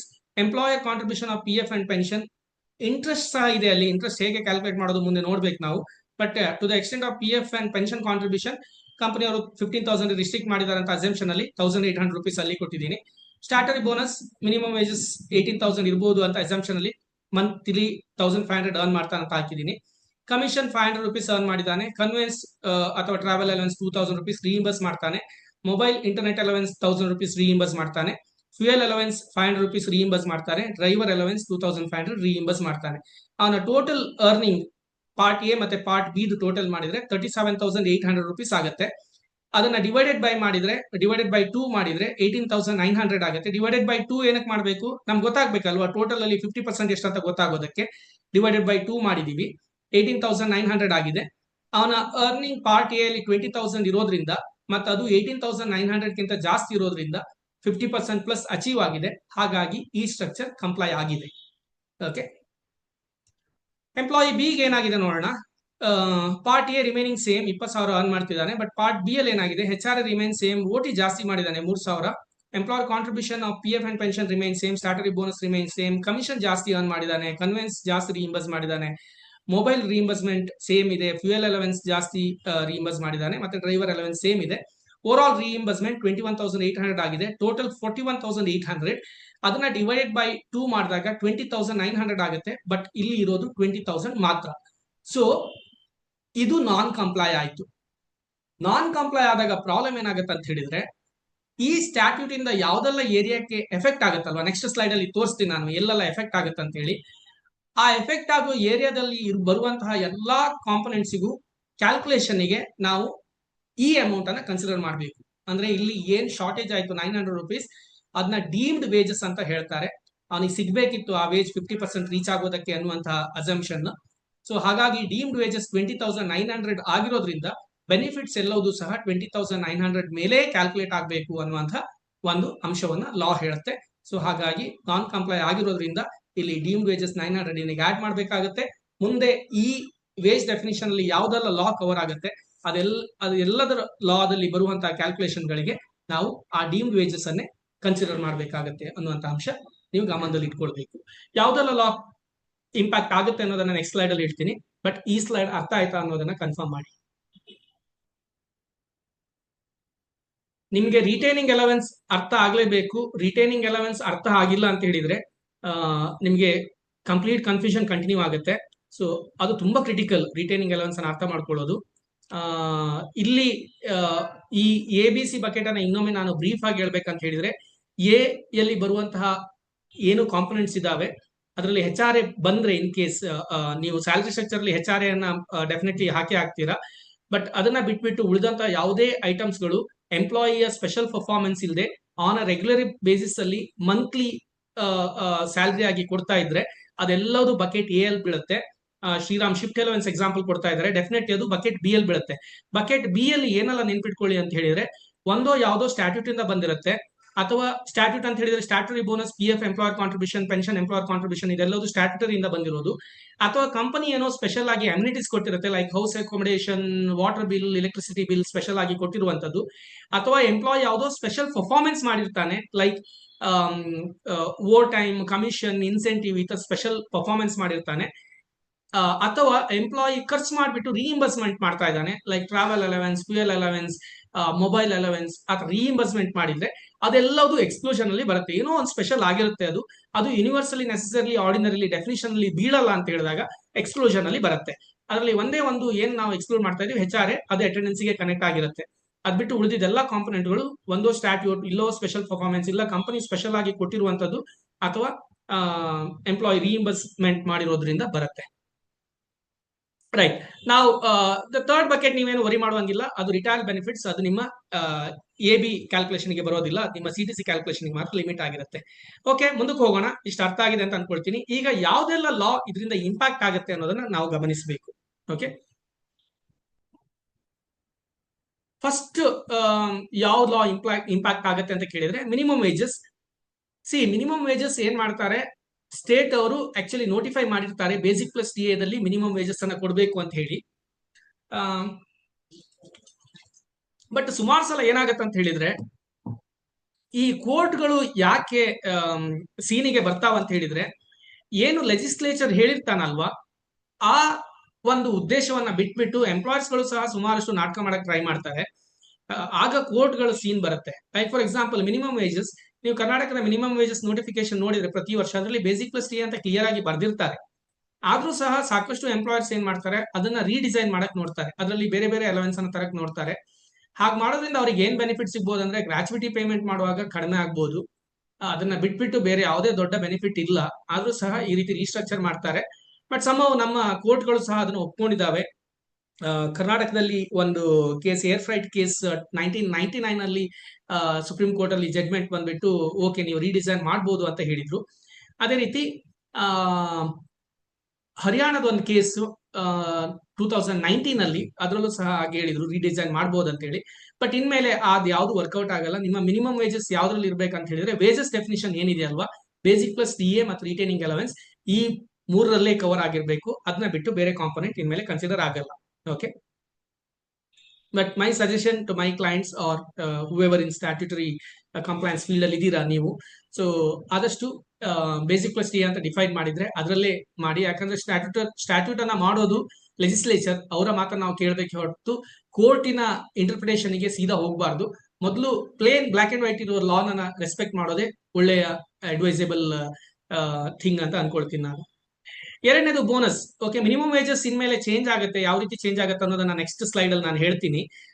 ಬೋನಸ್ ಸಹ ಇನ್ಮೇಲೆ ಇನ್ನೊಂದು ರೂಪ ತಗೊಳುತ್ತೆ, ಅದನ್ನು ಸಹ ನೆಕ್ಸ್ಟ್ ಸ್ಲೈಡ್ ಅಲ್ಲಿ ಹೇಳ್ತೀನಿ. ಬಟ್ ಫಾರ್ ನಾವು ವೇಜಸ್ ಇಂದ ಬೋನಸ್ ಏನ್ ಇಂಪ್ಯಾಕ್ಟ್ ಆಗುತ್ತೆ ಅಂತ ಹೇಳಿದ್ರೆ, ಇಷ್ಟು ದಿನ ಮಾರ್ಕೆಟ್ ಅಲ್ಲಿ ಒಂದು ಕನ್ಫ್ಯೂಷನ್ ಇತ್ತು, 21,000 ಬೇಸಿಕ್ ಪ್ಲಸ್ ಟಿ ಎ ಇದ್ದವರಿಗೆ ಬೋನಸ್ ಎಲಿಜಿಬಲ್ ಅಥವಾ 21,000 ಗ್ರಾಸ್ ಕಿಂತ ಕಡಿಮೆ ಇದ್ದವರಿಗೆ ಎಲಿಜಿಬಲ್ ಅನ್ನುವಂತ ಒಂದು ಡೌಟ್ ಮಾರ್ಕೆಟ್ ಅಲ್ಲಿ ಇತ್ತು. ಅದು ಬೇಸಿಕ್ ಪ್ಲಸ್ ಟಿ ಎ ನೋಡ್ಬೇಕಾ 21,000 ಎಲಿಜಿಬಿಲಿಟಿಗೆ, ಅಥವಾ ಗ್ರಾಸ್ ನೋಡ್ಬೇಕಾ ಅಂತ ಹೇಳಿ. ನಾನು ನನ್ನ ಕ್ಲೈಂಟ್ಸ್ ಗೆ ನಿರಂತರವಾಗಿ ಗ್ರಾಸ್ ಅಂತಾನೆ ಒಪಿನಿಯನ್ ಮಾಡ್ತಾ ಇದ್ದೆ, ಯಾಕಂದ್ರೆ ಅದು ಬೋನಸ್ ಡೆಫಿನಿಷನ್ ತುಂಬಾ ಡೀಟೇಲ್ ಆಗಿದೆ. But for some crazy reason ತುಂಬಾ ಅಥಾರಿಟೀಸ್ ಸಹ ಅದನ್ನೇ ಬಿಲೀವ್ ಮಾಡ್ತಾರೆ, basic plus T A consider ಮಾಡ್ಬೇಕಂತ ಹೇಳಿ. So market basic plus T A 21,000 ಗಿಂತ ಕಡಿಮೆ ಇದ್ದವರಿಗೆ ಬೋನಸ್ ಪೇ ಮಾಡ್ತಾ ಇತ್ತು. ಬಟ್ ನನ್ನ ಕ್ಲೈಂಟ್ಸ್ಗೆ ನಾನು 21,000 ಗ್ರಾಸ್ ಗಿಂತ ಕಡಿಮೆ ಇದ್ದವರಿಗೆ ಮಾತ್ರ ಪೇ ಮಾಡಿ ಅಂತ ಸಜೆಸ್ಟ್ ಮಾಡ್ತಾ ಇದ್ದೆ. ಬಟ್ ಇನ್ಮೇಲೆ ಆ ಕನ್ಫ್ಯೂಷನ್ ಇರಲ್ಲ. ವೇಜ್ ಡೆಫಿನಿಷನ್ ಕ್ಲಿಯರ್ ಆಗಿದೆ. Basic plus D A plus retaining allowance ಯಾವಾಗ 21,000 ಗಿಂತ ಕಡಿಮೆ ಇರುತ್ತೆ, ಆ ಸೀಲಿಂಗ್ ಗಿಂತ ಕಡಿಮೆ ಇರುತ್ತೆ, ಅಂತಹ ಎಂಪ್ಲಾಯಿಗಳಿಗೆ ಬೋನಸ್ ಪೇ ಮಾಡಬೇಕು. ಎಷ್ಟು ಪೇ ಮಾಡಬೇಕು? 7,000 or minimum wages whichever is higher. ಓಕೆನಾ? ಇಲ್ಲಿ ಬೋನಸ್ಗೆ ಸಂಬಂಧಪಟ್ಟಂತೆ ಒಂದಷ್ಟು ಬದಲಾವಣೆ ಇದೆ, ನೆಕ್ಸ್ಟ್ ಸ್ಲೈಡ್ ಅಲ್ಲಿ ಹೇಳ್ತೀನಿ. But for now the rule is 21,000 wages ಯಾರಿಗೆ 21,000 ಆರ್ ಬಿಲೋ ಇದೆ ಅವರು ಎಲಿಜಿಬಲ್ ಆಗ್ತಾರೆ. ಮತ್ತೆ ಅವರಿಗೆ ಎಷ್ಟು ಪೇ ಮಾಡಬೇಕು? Either 7,000 or minimum wages notified by the state. ಅವೆರಡರಲ್ಲಿ ಯಾವುದು ಹೈಯರ್ ಸೈಡ್ ಇದೆ ಅದನ್ನು ನೀವು ಬೋನಸ್ ಆಗಿ ಪೇ ಮಾಡಬೇಕಾಗತ್ತೆ. ಸೊ ಅದು ಬೋನಸ್ಗೆ ಸಂಬಂಧಪಟ್ಟಂತೆ. ಸೊ ಬೋನಸ್ ಡೆಫಿನಿಷನ್ ಕ್ಲಿಯರ್ ಆಯ್ತು ನಮಗೆ. ಇಲ್ಲಿ ನೆನ್ಪಿಟ್ಕೊಳ್ಬೇಕು, wage definition throughout all courts same. So ಅದಕ್ಕೋಸ್ಕರ ಸುಮಾರಷ್ಟು ಕನ್ಫ್ಯೂಷನ್ ಕ್ಲಿಯರ್ ಆಗುತ್ತೆ. Maternity benefit. ಈಗ ಮೆಟರ್ನಿಟಿ ಬೆನಿಫಿಟ್ ಅಲ್ಲಿ ಒಂದು ಇಂಪಾರ್ಟೆಂಟ್ ಬದಲಾವಣೆ ಬರುತ್ತೆ ಏನಂತ ಹೇಳಿದ್ರೆ, ಇಷ್ಟು ದಿನ ನಾವು ಮೆಟರ್ನಿಟಿ ಬೆನಿಫಿಟ್ ಯಾವುದಕ್ಕೆ ಕ್ಯಾಲ್ಕುಲೇಟ್ ಮಾಡ್ತಿದ್ವಿ, ಮೆಟರ್ನಿಟಿ ಬೆನಿಫಿಟ್ ಅನ್ನ ಗ್ರಾಸ್ ಮೇಲೆ ಕೊಡ್ತಾ ಇದ್ವಿ ಎಂಪ್ಲಾಯಿಗೆ. ಓಕೆ, ಒಂದು ಎಂಪ್ಲಾಯಿ ಮೆಟರ್ನಿಟಿ ಬೆನಿಫಿಟ್ ಅಲ್ಲಿ ಇದಾರೆ ಅಂತ ಹೇಳಿದ್ರೆ ನಾವು ಅವರಿಗೆ ಗ್ರಾಸ್ ಸ್ಯಾಲರಿಯನ್ನ ಕೊಡ್ತಾ ಇದ್ವಿ. ಬಟ್ ಇನ್ಮೇಲೆ wages definition under maternity benefit is also the same definition ಆಗಿರೋದ್ರಿಂದ, ಸೋಷಿಯಲ್ ಸೆಕ್ಯೂರಿಟಿಗೆ ಸೇಮ್ ಡೆಫಿನಿಷನ್ ಇರೋದ್ರಿಂದ, ಇನ್ಮೇಲೆ ನಾವು ಎಂಪ್ಲಾಯಿಗೆ ಮೆಟರ್ನಿಟಿ ಲೀವ್ ಅಲ್ಲಿ ಇರುವಾಗ HRA ಕಾಂಪೊನೆಂಟ್ ಅನ್ನ ಕೊಡಬೇಕಾದ ಅವಶ್ಯಕತೆ ಇರೋದಿಲ್ಲ, ಯಾಕಂದ್ರೆ ಅದು ಎಕ್ಸ್ಕ್ಲೂಷನ್ ಅಲ್ಲಿ ಹೋಗುತ್ತೆ. ಸೊ ನಾವ್ ಏನನ್ನ ಕೊಡ್ಬೇಕಾಗತ್ತೆ? ವೇಜಸ್ ಅನ್ನ ಕೊಡ್ಬೇಕಾಗತ್ತೆ. ವೇಜಸ್ ಅಂತ ಹೇಳಿದಾಗ ಯಾವ್ದಾಗತ್ತೆ? Basic plus D A and retaining allowance ಏನಿದೆಯಲ್ಲ ಆ ಕಾಂಪೊನೆಂಟ್ ಅನ್ನ ಮಾತ್ರ ಕೊಡ್ಬೇಕಾಗತ್ತೆ. ನಾಳೆಗೆ ಇಂಪ್ಲಿಮೆಂಟ್ ಮಾಡಬೇಡಿ, ಯಾವಾಗ ಇಂಪ್ಲಿಮೆಂಟ್ ಮಾಡಿ ಅಂತ ಸಜೆಸ್ಟ್ ಮಾಡ್ತೀನಿ. 1 second. Provident fund. Provident fund ಅಲ್ಲಿ ವೇಜಸ್ ಡೆಫಿನೇಷನ್ ಆಲ್ರೆಡಿ ಕ್ಲಿಯರ್ ಇತ್ತು. HR ಎಕ್ಸ್ಕ್ಲೂಡ್ ಮಾಡಿ ಉಳಿದಂತ ಯಾವುದೇ ಕಾಂಪೊನೆಂಟ್ ಅನ್ನ ಯೂನಿವರ್ಸಲಿ ನೆಸೆಸರ್ಲಿ ಆರ್ಡಿನರ್ಲಿ ಕೊಟ್ಟಿದ್ದಿದ್ರೆ ಅದನ್ನ ನಾವು ಬೇಸಿಕ್ ಪ್ಲಸ್ TA ಜೊತೆಗೆ ಆಡ್ ಮಾಡಿ PF ವೇಜಸ್ ಅಂತ ಕರಿತೀವಿ. ಮತ್ತೆ ಅದಿಷ್ಟು PF ವೇಜಸ್ ಗೆ ನಾವು PF ಅನ್ನ ಕ್ಯಾಲ್ಕುಲೇಟ್ ಮಾಡಬೇಕು. And employer can restrict it to 15,000 ಅನ್ನುವಂತಹ ರೂಲ್ ಇತ್ತು. ಅದು ಕಂಟಿನ್ಯೂ ಆಗುತ್ತೆ. ಬಟ್ ಒಂದು ಕನ್ಫ್ಯೂಷನ್ ಬರುತ್ತೆ ಇನ್ಮೇಲೆ. ಯಾರಾದ್ರೂ 15,000 ಗಿಂತ ಮೇಲೆ ಪೇ ಮಾಡ್ತಿದ್ರೆ, ನಾವೀಗ ಫುಲ್ ಬೇಸಿಕ್ ಪೇ ಮಾಡ್ತಿದ್ವಿ, ಅದು ಫುಲ್ ಬೇಸಿಕ್ ಆಗಿ ಉಳಿಯುತ್ತಾ ಅಥವಾ ಫುಲ್ ವೇಜಸ್ ಮಾಡ್ಬೇಕಾ, ಅಂದ್ರೆ ಬಕೆಟ್ ಎ ಅಲ್ಲಿ ಬರುವಂತ ಎಲ್ಲಾ ಕಾಂಪೊನೆಂಟ್ ಅನ್ನ ಕನ್ಸಿಡರ್ ಮಾಡೋದು ಏನಂತ ಕ್ವಶನ್ ಬರುತ್ತೆ. ಬಟ್ ಅಲ್ಲಿ ತುಂಬಾ ತಲೆ ಕೆಡಿಸ್ಕೊಳ್ಳೋದು ಏನಿಲ್ಲ, ಯಾಕಂದ್ರೆ ಅದು ಎಂಪ್ಲಾಯರ್ ಡಿಸಿಷನ್ ಅಥವಾ ಎಂಪ್ಲಾಯಿ ಚಾಯ್ಸ್. ಸೊ CTC ಅಲ್ಲಿ ನೀವು ಅದನ್ನ ಡೆಫಿನೆಟ್ಲಿ ಅಡ್ರೆಸ್ ಮಾಡಬಹುದು. ಸೊ ಹಾಗಾಗಿ ತಲೆ ಬಿಸಿ ಇಲ್ಲ. 15,000 ಸೀಲಿಂಗ್ ತನಕ ಪೇ ಮಾಡಬೇಕಾಗುತ್ತೆ. ಲೀವ್ ಎನ್ಕ್ಯಾಶ್ಮೆಂಟ್ ಗೆ ಸಂಬಂಧಪಟ್ಟಂತೆ ಹೊಸದೊಂದಷ್ಟು ರೂಲ್ಸ್ ಇದೆ, ಅದನ್ನ ನೆಕ್ಸ್ಟ್ ಸ್ಲೈಡ್ ಅಲ್ಲಿ ನಾನು ಎಕ್ಸ್ಪ್ಲೈನ್ ಮಾಡ್ತೀನಿ. ಬಟ್ ಲೀವ್ ಎನ್ಕ್ಯಾಶ್ಮೆಂಟ್ ಗೆ ಕ್ಯಾಲ್ಕುಲೇಷನ್ ಬೇಸಿಸ್ ಯಾವ್ದಂತ ಕೇಳಿದ್ರೆ ಇನ್ಮೇಲೆ ಅಲ್ಲೂ ಸಹ HR ಎಕ್ಸ್ಕ್ಲೂಡ್ ಆಗುತ್ತೆ. Basic plus TA plus retaining allowance, ಅಂದ್ರೆ ಬಕೆಟ್ ಎ, ವೇಜ್ ಬಕೆಟ್ ಏನ್ ನಾನು ಎಕ್ಸ್ಪ್ಲೈನ್ ಮಾಡಿದ್ದೆ, ಅಲ್ಲಿ ಇರುವಂತಹ ಕಾಂಪೊನೆಂಟ್ ಗಳನ್ನ ಇಟ್ಕೊಂಡು ನೀವು ಲೀವ್ ಎನ್ಕ್ಯಾಶ್ಮೆಂಟ್ ಅನ್ನ ಕ್ಯಾಲ್ಕುಲೇಟ್ ಮಾಡಬೇಕಾಗುತ್ತೆ.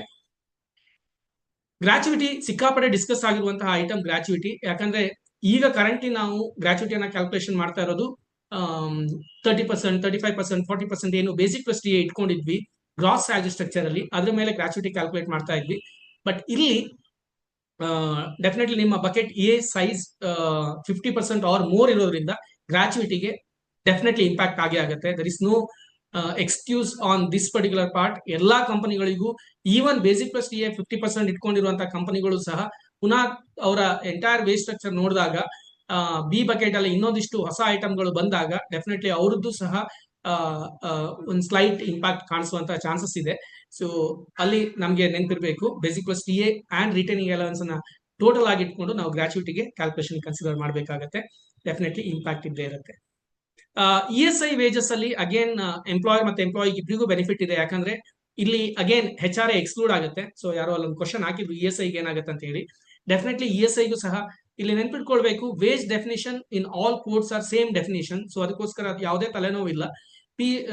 ವೇಜಸ್ ಅಂತ ಬಂದ ಕೂಡಲೇ ನಾವು ಕನ್ಸಿಡರ್ ಮಾಡಬೇಕಾಗಿರೋದು basic plus TA and retaining allowance, ಮತ್ತೆ ಅದಕ್ಕೆ ಮಾತ್ರ ನಾವು ESIC ಪೇ ಮಾಡಬೇಕಾಗುತ್ತೆ. ಸೊ ಮತ್ತೆ ಇಂಟ್ರೆಸ್ಟಿಂಗ್ಲಿ ನಾವು ಇಷ್ಟು ದಿನ OTಗೆ ಪೇ ಮಾಡ್ತಿದ್ವಿ ESI ಅನ್ನ. ಬಟ್ ಈಗ ESI OT ಮೇಲೆ ಸಹ ಮಾಡುವಂಗಿಲ್ಲ, ಯಾಕಂದ್ರೆ ಅದು ಎಕ್ಸ್ಕ್ಲೂಷನ್ ಅಲ್ಲಿ ಇದೆ. ಸೊ ಅದಿಷ್ಟು ನಾವು ಗಮನಿಸಬೇಕಾದಂತ ಅಂಶಗಳು. ನೆಕ್ಸ್ಟ್, ಓವರ್ ಟೈಮ್ ಯಾವ್ದ್ರ ಮೇಲೆ ಕ್ಯಾಲ್ಕುಲೇಟ್ ಮಾಡ್ಬೇಕಂತ ಹೇಳಿದ್ರೆ ಇಲ್ಲಿ ಎಂಪ್ಲಾಯರಿ ಬೆನಿಫಿಟ್ ಆಗುತ್ತೆ. ಹೇಗೆ ಇನ್ಮೇಲೆ ನಾವು HR ನ ಓವರ್ ಟೈಮ್ ಕ್ಯಾಲ್ಕುಲೇಷನ್ ಗೆ ಕನ್ಸಿಡರ್ ಮಾಡ್ಬೇಕಂತಿಲ್ಲ. We have to consider basic plus TA and retaining allowance. So with that, retaining allowance ಅನ್ನುವಂತ ಒಂದು ಅಲವೆನ್ಸ್ ಏನಿದೆಯಲ್ಲ, ಅದು ತುಂಬಾ ಕ್ರಿಟಿಕಲ್. ಯಾವ ಒಂದು ಕಾಂಪೊನೆಂಟ್ ನಾವು ಗಮನಿಸಲೇ ಇಲ್ಲ ಅಥವಾ ನಮ್ಮ ಸ್ಟ್ರಕ್ಚರ್ ಅಲ್ಲೇ ಇಲ್ಲ ಅಂತ ಅನ್ಕೊಂಡಿದ್ವಿ, ಅದು ಇತ್ತು ಇಷ್ಟು ದಿನ ಸ್ಪೆಷಲ್ ಅಲವೆನ್ಸ್, ಅದರ್ ಅಲವೆನ್ಸ್ ಏನೋ ಅಂತ ಒಂದು ಹೆಸರಲ್ಲಿ ಇತ್ತು. ಅದು ಇನ್ಮೇಲೆ ತುಂಬಾ ಇಂಪಾರ್ಟೆಂಟ್ ರೋಲ್ ಪ್ಲೇ ಮಾಡುತ್ತೆ. ಅದು ಬಕೆಟ್ ಎ ಅಲ್ಲಿ ಇರುತ್ತೆ, ಮತ್ತೆ ಅದೆಲ್ಲಾ ಕ್ಯಾಲ್ಕುಲೇಷನ್ಗೂ ಬರುತ್ತೆ. ಬಟ್ HR ಸುಮಾರಷ್ಟು ಕ್ಯಾಲ್ಕುಲೇಷನ್ ಅಲ್ಲಿ ಇತ್ತು, ಅದಿನ ಮೇಲೆ ಎಕ್ಸ್ಕ್ಲೂಡ್ ಆಗುತ್ತೆ. ಸೊ ಇದಿಷ್ಟು ಅಂಶನ ನೀವು ಗಮನದಲ್ಲಿ ಇಟ್ಕೊಳ್ಬೇಕು. ಸೊ ನೆಕ್ಸ್ಟ್ ಸ್ಲೈಡಿಗೆ ಹೋಗೋ ಮೊದಲು ಒಂದು ಕ್ವಿಕ್ ಕ್ವಶನ್ ಏನ್ ಬರುತ್ತೆ ಅಂತ ಹೇಳಿದ್ರೆ, ಇದು ಯಾವಾಗ ದಿಂದ ಅಪ್ಲಿಕೇಬಲ್ ಅಂತ ಕೇಳ್ತಾರೆ ಸುಮಾರಷ್ಟು ಜನ. ಲಾ ಬಂದಿದೆ 21 ನವೆಂಬರ್ 2025 ಸೆಂಟ್ರಲ್ ಆಕ್ಟ್ ಬಂದು ನೋಟಿಫೈ ಆಗಿದೆ. So law has taken live. ಇನ್ನು ಸೆಂಟ್ರಲ್ ರೂಲ್ಸ್ ಬರಬೇಕು, ಸ್ಟೇಟ್ ರೂಲ್ಸ್. ಕರ್ನಾಟಕದಲ್ಲಿ ಸೋಷಿಯಲ್ ಸೆಕ್ಯೂರಿಟಿ ಮತ್ತೆ wage code already state rule ಅನ್ನು ಸಹ ನೋಟಿಫೈ ಮಾಡಿದ್ದಾರೆ. ಬಟ್ ಒಂದಷ್ಟು ಸುದ್ದಿಗಳು ಏನ್ ಹರಿದಾಡ್ತಿದಾವ ಅಂತ ಹೇಳಿದ್ರೆ, ಸೆಂಟ್ರಲ್ ಲೆವೆಲ್ ಅಲ್ಲಿ ರೂಲ್ಸ್ ಗೆ ಪುನಃ ಒಂದು 45 ಡೇಸ್ ಪಬ್ಲಿಕ್ ಒಪಿನಿಯನ್ ಅನ್ನು ತಗೊಂಡು ರಿವಿಷನ್ ಅನ್ನ ಮಾಡಿ ರೀಸ್ಟ್ರಕ್ಚರ್ ಮಾಡಿ ಮೇ ಬಿ ಏಪ್ರಿಲ್ 2026-27 ಅಂದ್ರೆ ಏಪ್ರಿಲ್ 2026 ಅಂತ ಹೇಳಿದ್ರೆ 26-27 ಫಿನಾನ್ಷಿಯಲ್ ಇಯರ್ಗೆ ಅಪ್ಲಿಕೇಬಲ್ ಆಗೋ ಹಾಗೆ ಇವುಗಳನ್ನ ಇಂಪ್ಲಿಮೆಂಟ್ ಮಾಡಕ್ಕೆ ಹೇಳ್ಬೋದು ಅಂತ ಒಂದಷ್ಟು ರೂಮರ್ಸ್ ಗಳಿದ್ದಾವೆ. ಬಟ್ ನಾನು ಅಡ್ವೊಕೇಟ್ ಆಗಿ ರೂಮರ್ಸ್ ಗಳ ಮೇಲೆ ವರ್ಕ್ ಮಾಡಕ್ ಆಗಲ್ಲ. So if have to go with the current notification, ಈಗಲೇ ಇದು ಲೈಫಿಗೆ ಬಂದಿರೋದ್ರಿಂದ it is already applicable. So already applicable ಇರುವಾಗ ನಾನು ನಿಮ್ಗೆ ಒಂದೇ ಒಂದು ರೀಸನ್ಗೋಸ್ಕರ ನಿಮ್ಮ ವೇಸ್ಟ್ ಸ್ಟ್ರಕ್ಚರ್ ಅನ್ನ ಇಮಿಡಿಯೇಟ್ಲಿ ವರ್ಕೌಟ್ ಮಾಡ್ಕೊಳ್ಳಿ ಅಂತ ಹೇಳ್ತೀನಿ. ಏನಕ್ಕೆ ಅಂತ ಹೇಳಿದ್ರೆ, ಯಾವ್ದಾದ್ರು ಗ್ರಾಚ್ಯುಟಿ ಸೆಟಲ್ಮೆಂಟ್ ಬಂದ್ರೆ ಅಲ್ಲಿ ಡಿಸ್ಪ್ಯೂಟ್ ರೈಸ್ ಆಗಕ್ಕೆ ಚಾನ್ಸ್ ಇದೆ. ಸೊ ಅದಕ್ಕೋಸ್ಕರ ನಿಮ್ಮ ವೇಸ್ಟ್ ಸ್ಟ್ರಕ್ಚರ್ ಅಲ್ಲಿ ಏನಾದ್ರು ಪಾರ್ಟ್ ಬೇ, ಈಗಿನ ವೇಸ್ಟ್ ಸ್ಟ್ರಕ್ಚರ್ ಅಲ್ಲಿ ಪಾರ್ಟ್ ಎ ತುಂಬಾ ದೊಡ್ಡದು ಆಗಿದೆ ಅಂತ ಹೇಳಿದ್ರೆ ರೀಸ್ಟ್ರಕ್ಚರ್ ಮಾಡ್ಕೊಳ್ಳಿ. ಉಳಿದಂತೆ ಬೇರೆ ಲಾದಲ್ಲಿ ಯಾವ್ದೆಲ್ಲ ಎಂಪ್ಲಾಯ್ಸ್ ಬೆನಿಫಿಟ್ ಇದೆ as of now, like maternity benefit ಗೆ HRA ಕಟ್ ಮಾಡುವಂಥದ್ದು, ಓವರ್ ಟೈಮ್ಗೆ ಏನ್ ಹೇಳಿದೆ HR ನ ಎಕ್ಸ್ಕ್ಲೂಡ್ ಮಾಡೋದು, ಅಥವಾ ESI ಕ್ಯಾಲ್ಕುಲೇಷನ್ ಅಲ್ಲಿ HRA ಮತ್ತೆ OTನ ಎಕ್ಸ್ಕ್ಲೂಡ್ ಮಾಡೋದು, ಅಂತದ್ದು ಯಾವ್ದನ್ನು ಮಾಡಕ್ ಹೋಗ್ಬೇಡಿ. ಎಲ್ಲಿ ಎಂಪ್ಲಾಯ್ ಬೆನಿಫಿಟ್ ಇದೆ, ಎಂಪ್ಲಾಯರ್ ಕಾಸ್ಟ್ ಇನ್ಕರ್ ಆಗ್ತಾ ಇದ್ದಾನೆ ಅದನ್ನ ಫಾರ್ ಟೈಮ್ ಬೇಯಿಂಗ್ ಕಂಟಿನ್ಯೂ ಮಾಡಿ. ಇಷ್ಟು ದಿನ ಏನ್ ಪ್ರಾಕ್ಟೀಸ್ ಮಾಡಿದ್ರೆ ಅದನ್ನೇ ಕಂಟಿನ್ಯೂ ಮಾಡಿ. ಅಫ್ಕೋರ್ಸ್ ಇನ್ನೊಂದು ಮಂತ್ ಟೈಮ್ ಅಲ್ಲಿ ಸ್ಟೇಟ್ ಅಥವಾ ಸೆಂಟ್ರಲ್ ಏನು ಹೇಳ್ತಾ ಇಲ್ಲ ಅಂತ ಹೇಳಿದ್ರೆ, ಆಗ ಇಂಡಸ್ಟ್ರಿ ಯಾವ ಕಡೆ ಹೊರಟಿದೆ ಅಂತ ನೋಡ್ಕೊಂಡು ಅದ್ರ ಬೇಸ್ ಮೇಲೆ we can all decide to implement maybe in the month of January the actual definition of wages ಮೇಲೆ ವರ್ಕ್ ಮಾಡಕ್ಕೆ ಶುರು ಮಾಡಬಹುದು. ಬಟ್ ಗ್ರಾಚ್ಯುಟಿ ನಿಮಗೆ ಇಮಿಡಿಯೇಟ್ ಲಯಬಿಲಿಟಿ ಬರೋದ್ರಿಂದ, ಎಂಪ್ಲಾಯ್ ಬಿಟ್ಟಾಗೆಲ್ಲ ಲಯಬಿಲಿಟಿ ಬರೋದ್ರಿಂದ, ನೀವು ಅದೊಂದು ರೀಸನ್ಗೋಸ್ಕರ ಮೇ ಬಿ ವೇಜ್ ಸ್ಟ್ರಕ್ಚರ್ ಅನ್ನ ರಿವಿಷನ್ ಮಾಡ್ಕೊಳ್ಬೇಕಾದ ಅವಶ್ಯಕತೆ ಕಾಣಿಸುತ್ತೆ. ಯಾಕಂದ್ರೆ ನೀವು ಅವ್ರನ್ನ ಬೇಸಿಕ್ ಪ್ಲಸ್ ಡಿ ಎ ಮೇಲೆ ಸೆಟ್ಲ್ ಮಾಡಿ ಅವರು ಮತ್ತೆ ಅಥಾರಿಟಿ ರೀಚ್ ಆಗಿದ್ರು ಅಂತ ಹೇಳಿದ್ರೆ ಆಗ ಒಂದು ಡಿಸ್ಪ್ಯೂಟ್ ರೈಸ್ ಆಗುತ್ತೆ. ಮತ್ತೆ ಲಾ ಆಲ್ರೆಡಿ ಎನಾಕ್ಟ್ ಆಗಿರೋದ್ರಿಂದ, ನೋಟಿಫೈ ಆಗಿರೋದ್ರಿಂದ, so will be in wrong position. So ಅದನ್ನ ಅವಾಯ್ಡ್ ಮಾಡೋದಕ್ಕೆ ನೀವು ವೇಜ್ ಸ್ಟ್ರಕ್ಚರ್ ಮೇಲೆ ವರ್ಕ್ ಮಾಡಬೇಕಾಗತ್ತೆ. ಸೊ ನನ್ನ ಸಜೆಷನ್ ವೇಜ್ ಸ್ಟ್ರಕ್ಚರ್ಗೆ, see for the employees who are having, ಕರ್ನಾಟಕದಲ್ಲಿ ಒಂದು ವೇಜ್ ಅನ್ನು ನಾನು ರೆಫರೆನ್ಸ್ ಪಾಯಿಂಟ್ ಆಗಿ ಇಟ್ಕೊಂಡ್ರೆ, ಶಾಪ್ಸ್ ಅಂಡ್ ಎಸ್ಟಾಬ್ಲಿಷ್ಮೆಂಟ್ ಅಲ್ಲಿ ಸ್ಕಿಲ್ಡ್ ಕ್ಯಾಟಗರಿಯಲ್ಲಿ ಇವತ್ತು ವೇಜ್ ಇರೋದು 18,135. ಓಕೆ, ಅದಕ್ಕೆ ನಾನು ಸ್ಟ್ಯಾಟರಿ ಕ್ಯಾಲ್ಕುಲೇಷನ್ ಮಾಡಿದ್ರೆ, ಫಾರ್ ಎಕ್ಸಾಂಪಲ್ PF 1,800 rupees 15,000 ಗೆ ರಿಸ್ಟ್ರಿಕ್ಟ್ ಮಾಡಿದೆ ಅಂತ ಇಟ್ಕೊಳ್ಳಿ, 1,800 ಎಂಪ್ಲಾಯರ್ ಕಾಂಟ್ರಿಬ್ಯೂಷನ್ ಅಲ್ಲೋಯ್ತು. ದೆನ್ HRA ನಾನು 40% ಆನ್ ಬೇಸಿಕ್ ಈಗ ನಾವು ಕ್ಯಾಲ್ಕುಲೇಟ್ ಮಾಡ್ತಾ ಇದೀವಿ, 7,200 ಚೇಂಜ್ ಬರುತ್ತೆ.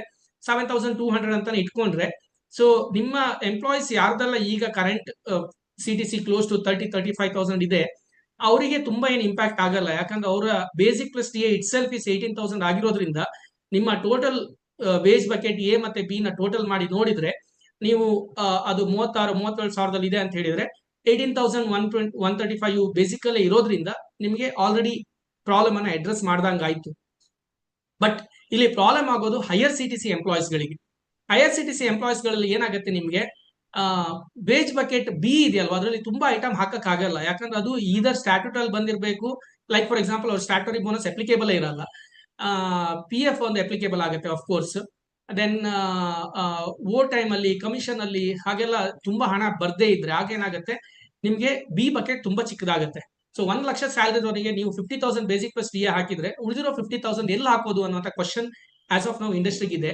ಮತ್ತೆ ನನ್ನ ಆನ್ಸರ್ ಅದಕ್ಕೆ ಏನಂತ ಹೇಳಿದ್ರೆ, ಸಿ HRA ಎನ್ನುವಂತಹ ಒಂದು ಐಟಮ್ ಇದೆಯಲ್ವಾ, ಅದಕ್ಕೆ ಇನ್ಕಮ್ ಟ್ಯಾಕ್ಸ್ ಬೆನಿಫಿಟ್ಗೆ ರಿಸ್ಟ್ರಿಕ್ಷನ್ ಇದೆ 40% ಆನ್ ಬೇಸಿಕ್ ಅಂತ. But HRA as A component ನಾವು ಇಷ್ಟೇ ಕೊಡಬೇಕು ಅಥವಾ ಇದಕ್ಕಿಂತ ಜಾಸ್ತಿ ಕೊಡಕ್ ಆಗಲ್ಲ ಅಂತ ಯಾವುದೇ ರೂಲ್ ಇಲ್ಲ. ಫಾರ್ ನೌ ಈಗ ಎಮರ್ಜೆನ್ಸಿನ ಅಟೆಂಡ್ ಮಾಡೋದಕ್ಕೆ ನನ್ನ ಪ್ರಕಾರ ಆ ಕಾಂಪೊನೆಂಟ್ ಅನ್ನ ನೀವು ಅಬ್ಯೂಸ್ ಮಾಡಿ, ಜಾಸ್ತಿ ಯೂಸ್ ಮಾಡಿ, ಅದರಲ್ಲಿ ಜಾಸ್ತಿ ಅಮೌಂಟ್ ಹಾಕಿ, ಮುಂದೊಂದಿನ ಅದು ರಾಂಗ್ ಅಂತ ಆದ್ರೆ ಲೆಟ್ ದ ಕೋರ್ಟ್ ಡಿಸೈಡ್ ಏನಕ್ಕೆ ರಾಂಗ್, ಏನಕ್ಕೆ ನಾವು ಹಾಕಬಾರ್ದು ಅಂತ ಡಿಸೈಡ್ ಮಾಡಿ. ಯಾಕಂದ್ರೆ ಬಿಸ್ನೆಸ್ ನಡೆಸುವಾಗ ಯಾರಾದ್ರೂ 70-80% ವೇಜ್ ಅಲ್ಲಿ ಹಾಕ್ಬಿಟ್ಟು ನಾಳೆ ಗ್ರಾಚ್ಯುಟಿ ಸೆಟಲ್ ಮಾಡ್ಬೇಕಂತ ಹೇಳಿದ್ರೆ ಬಿಸ್ನೆಸ್ ರನ್ ಮಾಡಕ್ ಆಗಲ್ಲ. And government is not giving money to run business. Social security ಇರಬೇಕು, to that extent 50% is fine. But social ಸೆಕ್ಯೂರಿಟಿನ 70-80% ಗೆ ಗ್ರಾಚ್ಯುಟಿ ಕ್ಯಾಲ್ಕುಲೇಷನ್ ಮಾಡಬೇಕು ಅಂತ ರೂಲ್ ಬಂದ್ರೆ ಡೆಫಿನೆಟ್ಲಿ ಇಂಡಸ್ಟ್ರೀಸ್ ಗಳಿಗೆ ಸರ್ವೈವ್ ಆಗಕ್ಕಾಗಲ್ಲ. ಹಾಗಾಗಿ ಮೈ ಸಜೆಷನ್ HRA ನ ಇನ್ಕ್ರೀಸ್ ಮಾಡಿ, ಫಾರ್ ನೌ ಅಟೆಂಡ್ ಮಾಡಿ 50%. ಅಂಡ್ ಇಟ್ಸ್ ನಾಟ್ ಈಸಿ, ಏನಂದ್ರೆ ಓವರ್ ಟೈಮ್ ಕಮಿಷನ್ ಇದೆಲ್ಲ ಏನಂದ್ರೆ ಚೇಂಜ್ ಆಗ್ಬಹುದು. ಪರ್ಫಾರ್ಮೆನ್ಸ್ ಬೇಸ್ ಮೇಲೆ ನಮಗೆ ಡಿಸೈಡ್ ಮಾಡಕ್ಕಾಗಲ್ಲ ಎಲ್ಲ ಮಂತ್ ಅಲ್ಲಿ ಇಷ್ಟೇ ಬಕೆಟ್ ಎ ಬಕೆಟ್ ಬಿ ಇದೆ ಅಂತ. Every month bucket B change ಆಗ್ತಿರ್ಬೋದು, because the nature itself is that. OT commission, incentive ಇದೆಲ್ಲ ನೇಚರ್ ಚೇಂಜ್ ಇರೋದ್ರಿಂದ, ವೇರಿ ಆಗಕ್ಕೆ ಅಪಾಸಿಟಿ ಇರೋದ್ರಿಂದ ಡೆಫಿನೆಟ್ಲಿ ಅಲ್ಲೊಂದಿಷ್ಟು ಪ್ರಾಬ್ಲಮ್ಸ್ ಬರುತ್ತೆ. But yeah, on a standard day ನೀವು ನೋಡಿದ್ರೆ ರೀಸನೇಬಲ್ ಆಗಿ 50+% ಬಕೆಟ್ ಎ ಇದೆ ಅನ್ನೋದನ್ನ ಎನ್ಶೂರ್ ಮಾಡುವಂತ ಲಯಬಿಲಿಟಿ ನಿಮ್ಮ ಮೇಲಿದೆ. ಡೆಫಿನೆಟ್ಲಿ ಎಲ್ಲರೂ ಸ್ವಲ್ಪ ತಲೆ ಓಡಿಸಬೇಕಾಗುತ್ತೆ, ಮತ್ತೆ that is the requirement of the hour. Okay, I think ಇಷ್ಟು ನಿಮಗೆ ವೇಜ್ ಮೇಲೆ ಅರ್ಥ ಆಯ್ತು ಅಂತ ಅನ್ಕೊಳ್ತೀನಿ. ಅರ್ಥ ಆಯ್ತು ಅಂತ ಒಂದಷ್ಟು ಕನ್ಫರ್ಮೇಶನ್ ಬಂದ್ರೆ ನೆಕ್ಸ್ಟ್ 20 minutes ಅಲ್ಲಿ ಇನ್ನು ಮೇಜರ್ ಇಂಪ್ಯಾಕ್ಟ್ಸ್ ಏನಾಗಿದೆ ಅದರ ಬಗ್ಗೆ ಒಂದಷ್ಟು ಬೆಳಕನ್ನ ಚೆಲ್ಲೋ ಪ್ರಯತ್ನ ಮಾಡ್ತೀನಿ. Okay, right. ವೇಜ್ ಕೋಡ್ ಬಂದಾಗ ಫಸ್ಟಿಗೆ ಸುಮಾರು ಜನ ವಾಟ್ಸ್ಆಪ್ ಸ್ಟೇಟಸ್ ಎಲ್ಲ ಹಾಕೊಂಡ್ಬಿಟ್ಟಿದ್ರು, ಏನಂತ ಗ್ರಾಚ್ಯುಟಿ ಇನ್ಮೇಲೆ 1 year ಅವರಿಗೂ 1 year ಆದ್ರೂ ಸಿಗುತ್ತೆ ಅಂತ ಹೇಳಿ ಎಲ್ಲ ಖುಷಿ ಆಗ್ಬಿಟ್ಟಿದ್ರು. No, it is not that. Gratuity for permanent employees or contract employees who are on a continuous rule ಅಲ್ವಾ, ಅವರಿಗೆ ಈಗಲೂ ಸಹ ಸೇಮ್ ರೂಲ್ ಅಪ್ಲಿಕೇಬಲ್ ಆಗುತ್ತೆ. ಏನು 5 years ಆರ್ ಮೋರ್ ವರ್ಕ್ ಮಾಡಬೇಕು. ಮೆಡ್ರಾಸ್ ಹೈಕೋರ್ಟ್ ಜಜ್ಮೆಂಟ್ ಇದೆ 4 years 8 months. ಸೊ ಅದನ್ನ ಕನ್ಸಿಡರ್ ಮಾಡಿದ್ರೆ 4 years 8 months ಅಂತೂ ನೀವು ವರ್ಕ್ ಮಾಡಲೇಬೇಕಾಗತ್ತೆ ಫಾರ್ ಗ್ರಾಚ್ಯುಟಿ ಎಲಿಜಿಬಿಲಿಟಿ. ಏನಿದು 1 year ಗೆ ಗ್ರಾಚ್ಯುಟಿ ಸಿಗೋದು ಅಂತ ಕೇಳಿದ್ರೆ, ಫಿಕ್ಸ್ಡ್ ಟರ್ಮ್ ಎಂಪ್ಲಾಯೀಸ್ ಅಂತ ಕ್ಯಾಟಗರಿ ಇದೆ.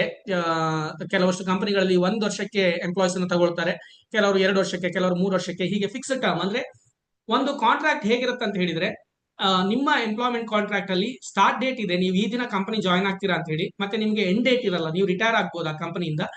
Unless and until there is resignation or termination, ನಿಮ್ಮ ಕಾಂಟ್ರಾಕ್ಟ್ ಎಂಡ್ ಆಗಲ್ಲ. Contract itself is not mentioning any date of closure of contract. But ಕೆಲವು ಕಂಪನಿಗಳು ಕೆಲವಷ್ಟು ರೋಲ್ಗಳಿಗೆ 1 ವರ್ಷ, ಅಂದ್ರೆ ಫಾರ್ ಎಕ್ಸಾಂಪಲ್ ಇವತ್ತು ಡಿಸೆಂಬರ್ 3 2025 ಒಬ್ಬ ಎಂಪ್ಲಾಯ್ ಹೈರ್ ಮಾಡ್ತೀನಿ. I tell him 2nd December 2026 will be your last working day, ಅಂದ್ರೆ ನಾನು ನಿನ್ನ 1 ವರ್ಷಕ್ಕೆ ತಗೊಳ್ತಾ ಇದ್ದೀನಿ ಅಂತ. Those are called fixed term employees. Direct ಆಗಿ ಪ್ರಿನ್ಸಿಪಲ್ ಎಂಪ್ಲಾಯರೇ ಅವನನ್ನ ಎಂಪ್ಲಾಯ್ಮೆಂಟ್ ಕಾಂಟ್ರಾಕ್ಟ್ ಕೊಟ್ಟು ಹೈರ್ ಮಾಡ್ತಾನೆ. ಅವನಿಗೆ ಪರ್ಮನೆಂಟ್ ಎಂಪ್ಲಾಯೀಸ್ ಸಿಗುವಂತ ಎಲ್ಲಾ ಬೆನಿಫಿಟ್ ಸಿಗುತ್ತೆ. ಬಟ್ ಒಂದೇನಂತ ಹೇಳಿದ್ರೆ ಅವನ ಕಾಂಟ್ರಾಕ್ಟ್ಗೆ ಎಂಡ್ ಡೇಟ್ ಇರುತ್ತೆ. ಸೊ ಈ end date 1 year 2 year 3 year ಆಗಿರ್ಬೋದು. ಮೊದಲೆಲ್ಲ ಏನಾಗ್ತಿತ್ತು, ಇದು ಲೀಗಲೈಸ್ ಆಗಿರ್ಲಿಲ್ಲ, ಸ್ಟ್ಯಾಂಡಿಂಗ್ ಆರ್ಡರ್ ಅಲ್ಲಿ ಇದ್ರೆ ಮಾತ್ರ ಮಾಡ್ಬೋದಿತ್ತು, ಇಲ್ಲ ಅಂದ್ರೆ ತುಂಬಾ ರಿಸ್ಕ್ ಇತ್ತು ಫಿಕ್ಸ್ಡ್ ಟರ್ಮ್ ಅನ್ನ ಹೈರ್ ಮಾಡೋದು. ಬಟ್ ಈಗ ಲಾನೇ ಒಂದು ಪ್ರಾವಿಷನ್ ಕೊಟ್ಬಿಟ್ಟಿದೆ in way of gratuity. So it has become legalise now. So you can hire any fix term employees, but when they complete 1 year they are eligible for 1 year gratuity. If they are working for 2 years 2 year eligibility ಸಿಗುತ್ತೆ. Likewise ಅವ್ರ number of years, ಎಷ್ಟು ವರ್ಷ work ಮಾಡಿದ್ರು ಅಷ್ಟು ಅವರಿಗೆ gratuity ಕೊಡಬೇಕಾಗುತ್ತೆ. ಅವರಿಗೆ 5 years complete ಆಗಬೇಕಾಗುವಂತ term ಇಲ್ಲ. ಅದು one of the important change. Okay, ಇಲ್ಲಿ ಒಂದು ಕ್ವಶನ್ ಬರ್ತಾ ಇದೆ, ಟ್ರೈನೀಸ್ ಆರ್ ಎಲಿಜಿಬಲ್ ಅಂತ ಕೇಳ್ತಾ ಇದ್ದಾರೆ. ಎಸ್, ಟ್ರೈನೀಸ್ ನೀವು 1 year ಟ್ರೈನಿ ಅಂತ ತಗೊಂಡ್ರೆ ಅದು ಸಹ ಫಿಕ್ಸ್ಡ್ ಟರ್ಮ್ ಕಾಂಟ್ರಾಕ್ಟ್ ಅದು. ಸೊ ಅವರಿಗೂ ಸಹ ನೀವು ಗ್ರಾಚ್ಯುಟಿ ಕೊಡಬೇಕಾಗತ್ತೆ. ರೈಟ್, ಅದೇ ಟ್ರೈನಿನ ನೀವು ಕನ್ಫರ್ಮ್ ಮಾಡಿದ್ರೆ date of joining as A trainee ಏನಿತ್ತು ಅದೇ ಕನ್ಸಿಡರ್ ಆಗುತ್ತೆ. ಮತ್ತೆ ಅವನಿಗೆ ಲಾಸ್ಟ್ ಅವ್ನ ಕೆಲಸ ಬಿಡುವಾಗ ನೀವು ಅವನಿಗೆ ಅದನ್ನ ಸೆಟಲ್ ಮಾಡಬೇಕಾಗತ್ತೆ. Second important point, pay day. ಮೊದಲು ಏನಾಗ್ತಿತ್ತು, 1000 ಎಂಪ್ಲಾಯೀಸ್ಗಿಂತ ಮೇಲಿದ್ರೆ ನೀವು 10th ಸಹ ಸ್ಯಾಲ್ರಿ ಕೊಡ್ಬೋದು ಅಂತ ಇತ್ತು ಸಬ್ಸಿಕ್ವೆಂಟ್ ಮಂತ್ ಅಲ್ಲಿ. ಬಟ್ ಈಗ ಆ ತರದ ಯಾವುದೇ ಪ್ರೊವಿಷನ್ ಇಲ್ಲ. ಎಲ್ಲಾ ಎಂಪ್ಲಾಯರ್ಸ್ 7th ಆರ್ ಬಿಫೋರೇ ಸ್ಯಾಲ್ರಿನ ಪೇ ಮಾಡಬೇಕಾಗುತ್ತೆ. ಮಂತ್ಲಿ ಸ್ಯಾಲ್ರಿನ, ಡಿಸೆಂಬರ್ ಸ್ಯಾಲ್ರಿನ January 7th or prior to that pay ಮಾಡಬೇಕಾಗುತ್ತೆ. There is nothing called 10th ತನಕ ಎಕ್ಸ್ಟೆಂಡ್ ಮಾಡಬಹುದು, ಅಥವಾ 1000 ಎಂಪ್ಲಾಯೀಸ್ ಇದ್ದಾರೆ ಎಕ್ಸಾಮ್ಷನ್ ತಗೊಂಡಿದ್ದೀನಿ ಅನ್ನುವಂಥ ಕಾನ್ಸೆಪ್ಟ್ ಇನ್ಮೇಲೆ ಇರಲ್ಲ.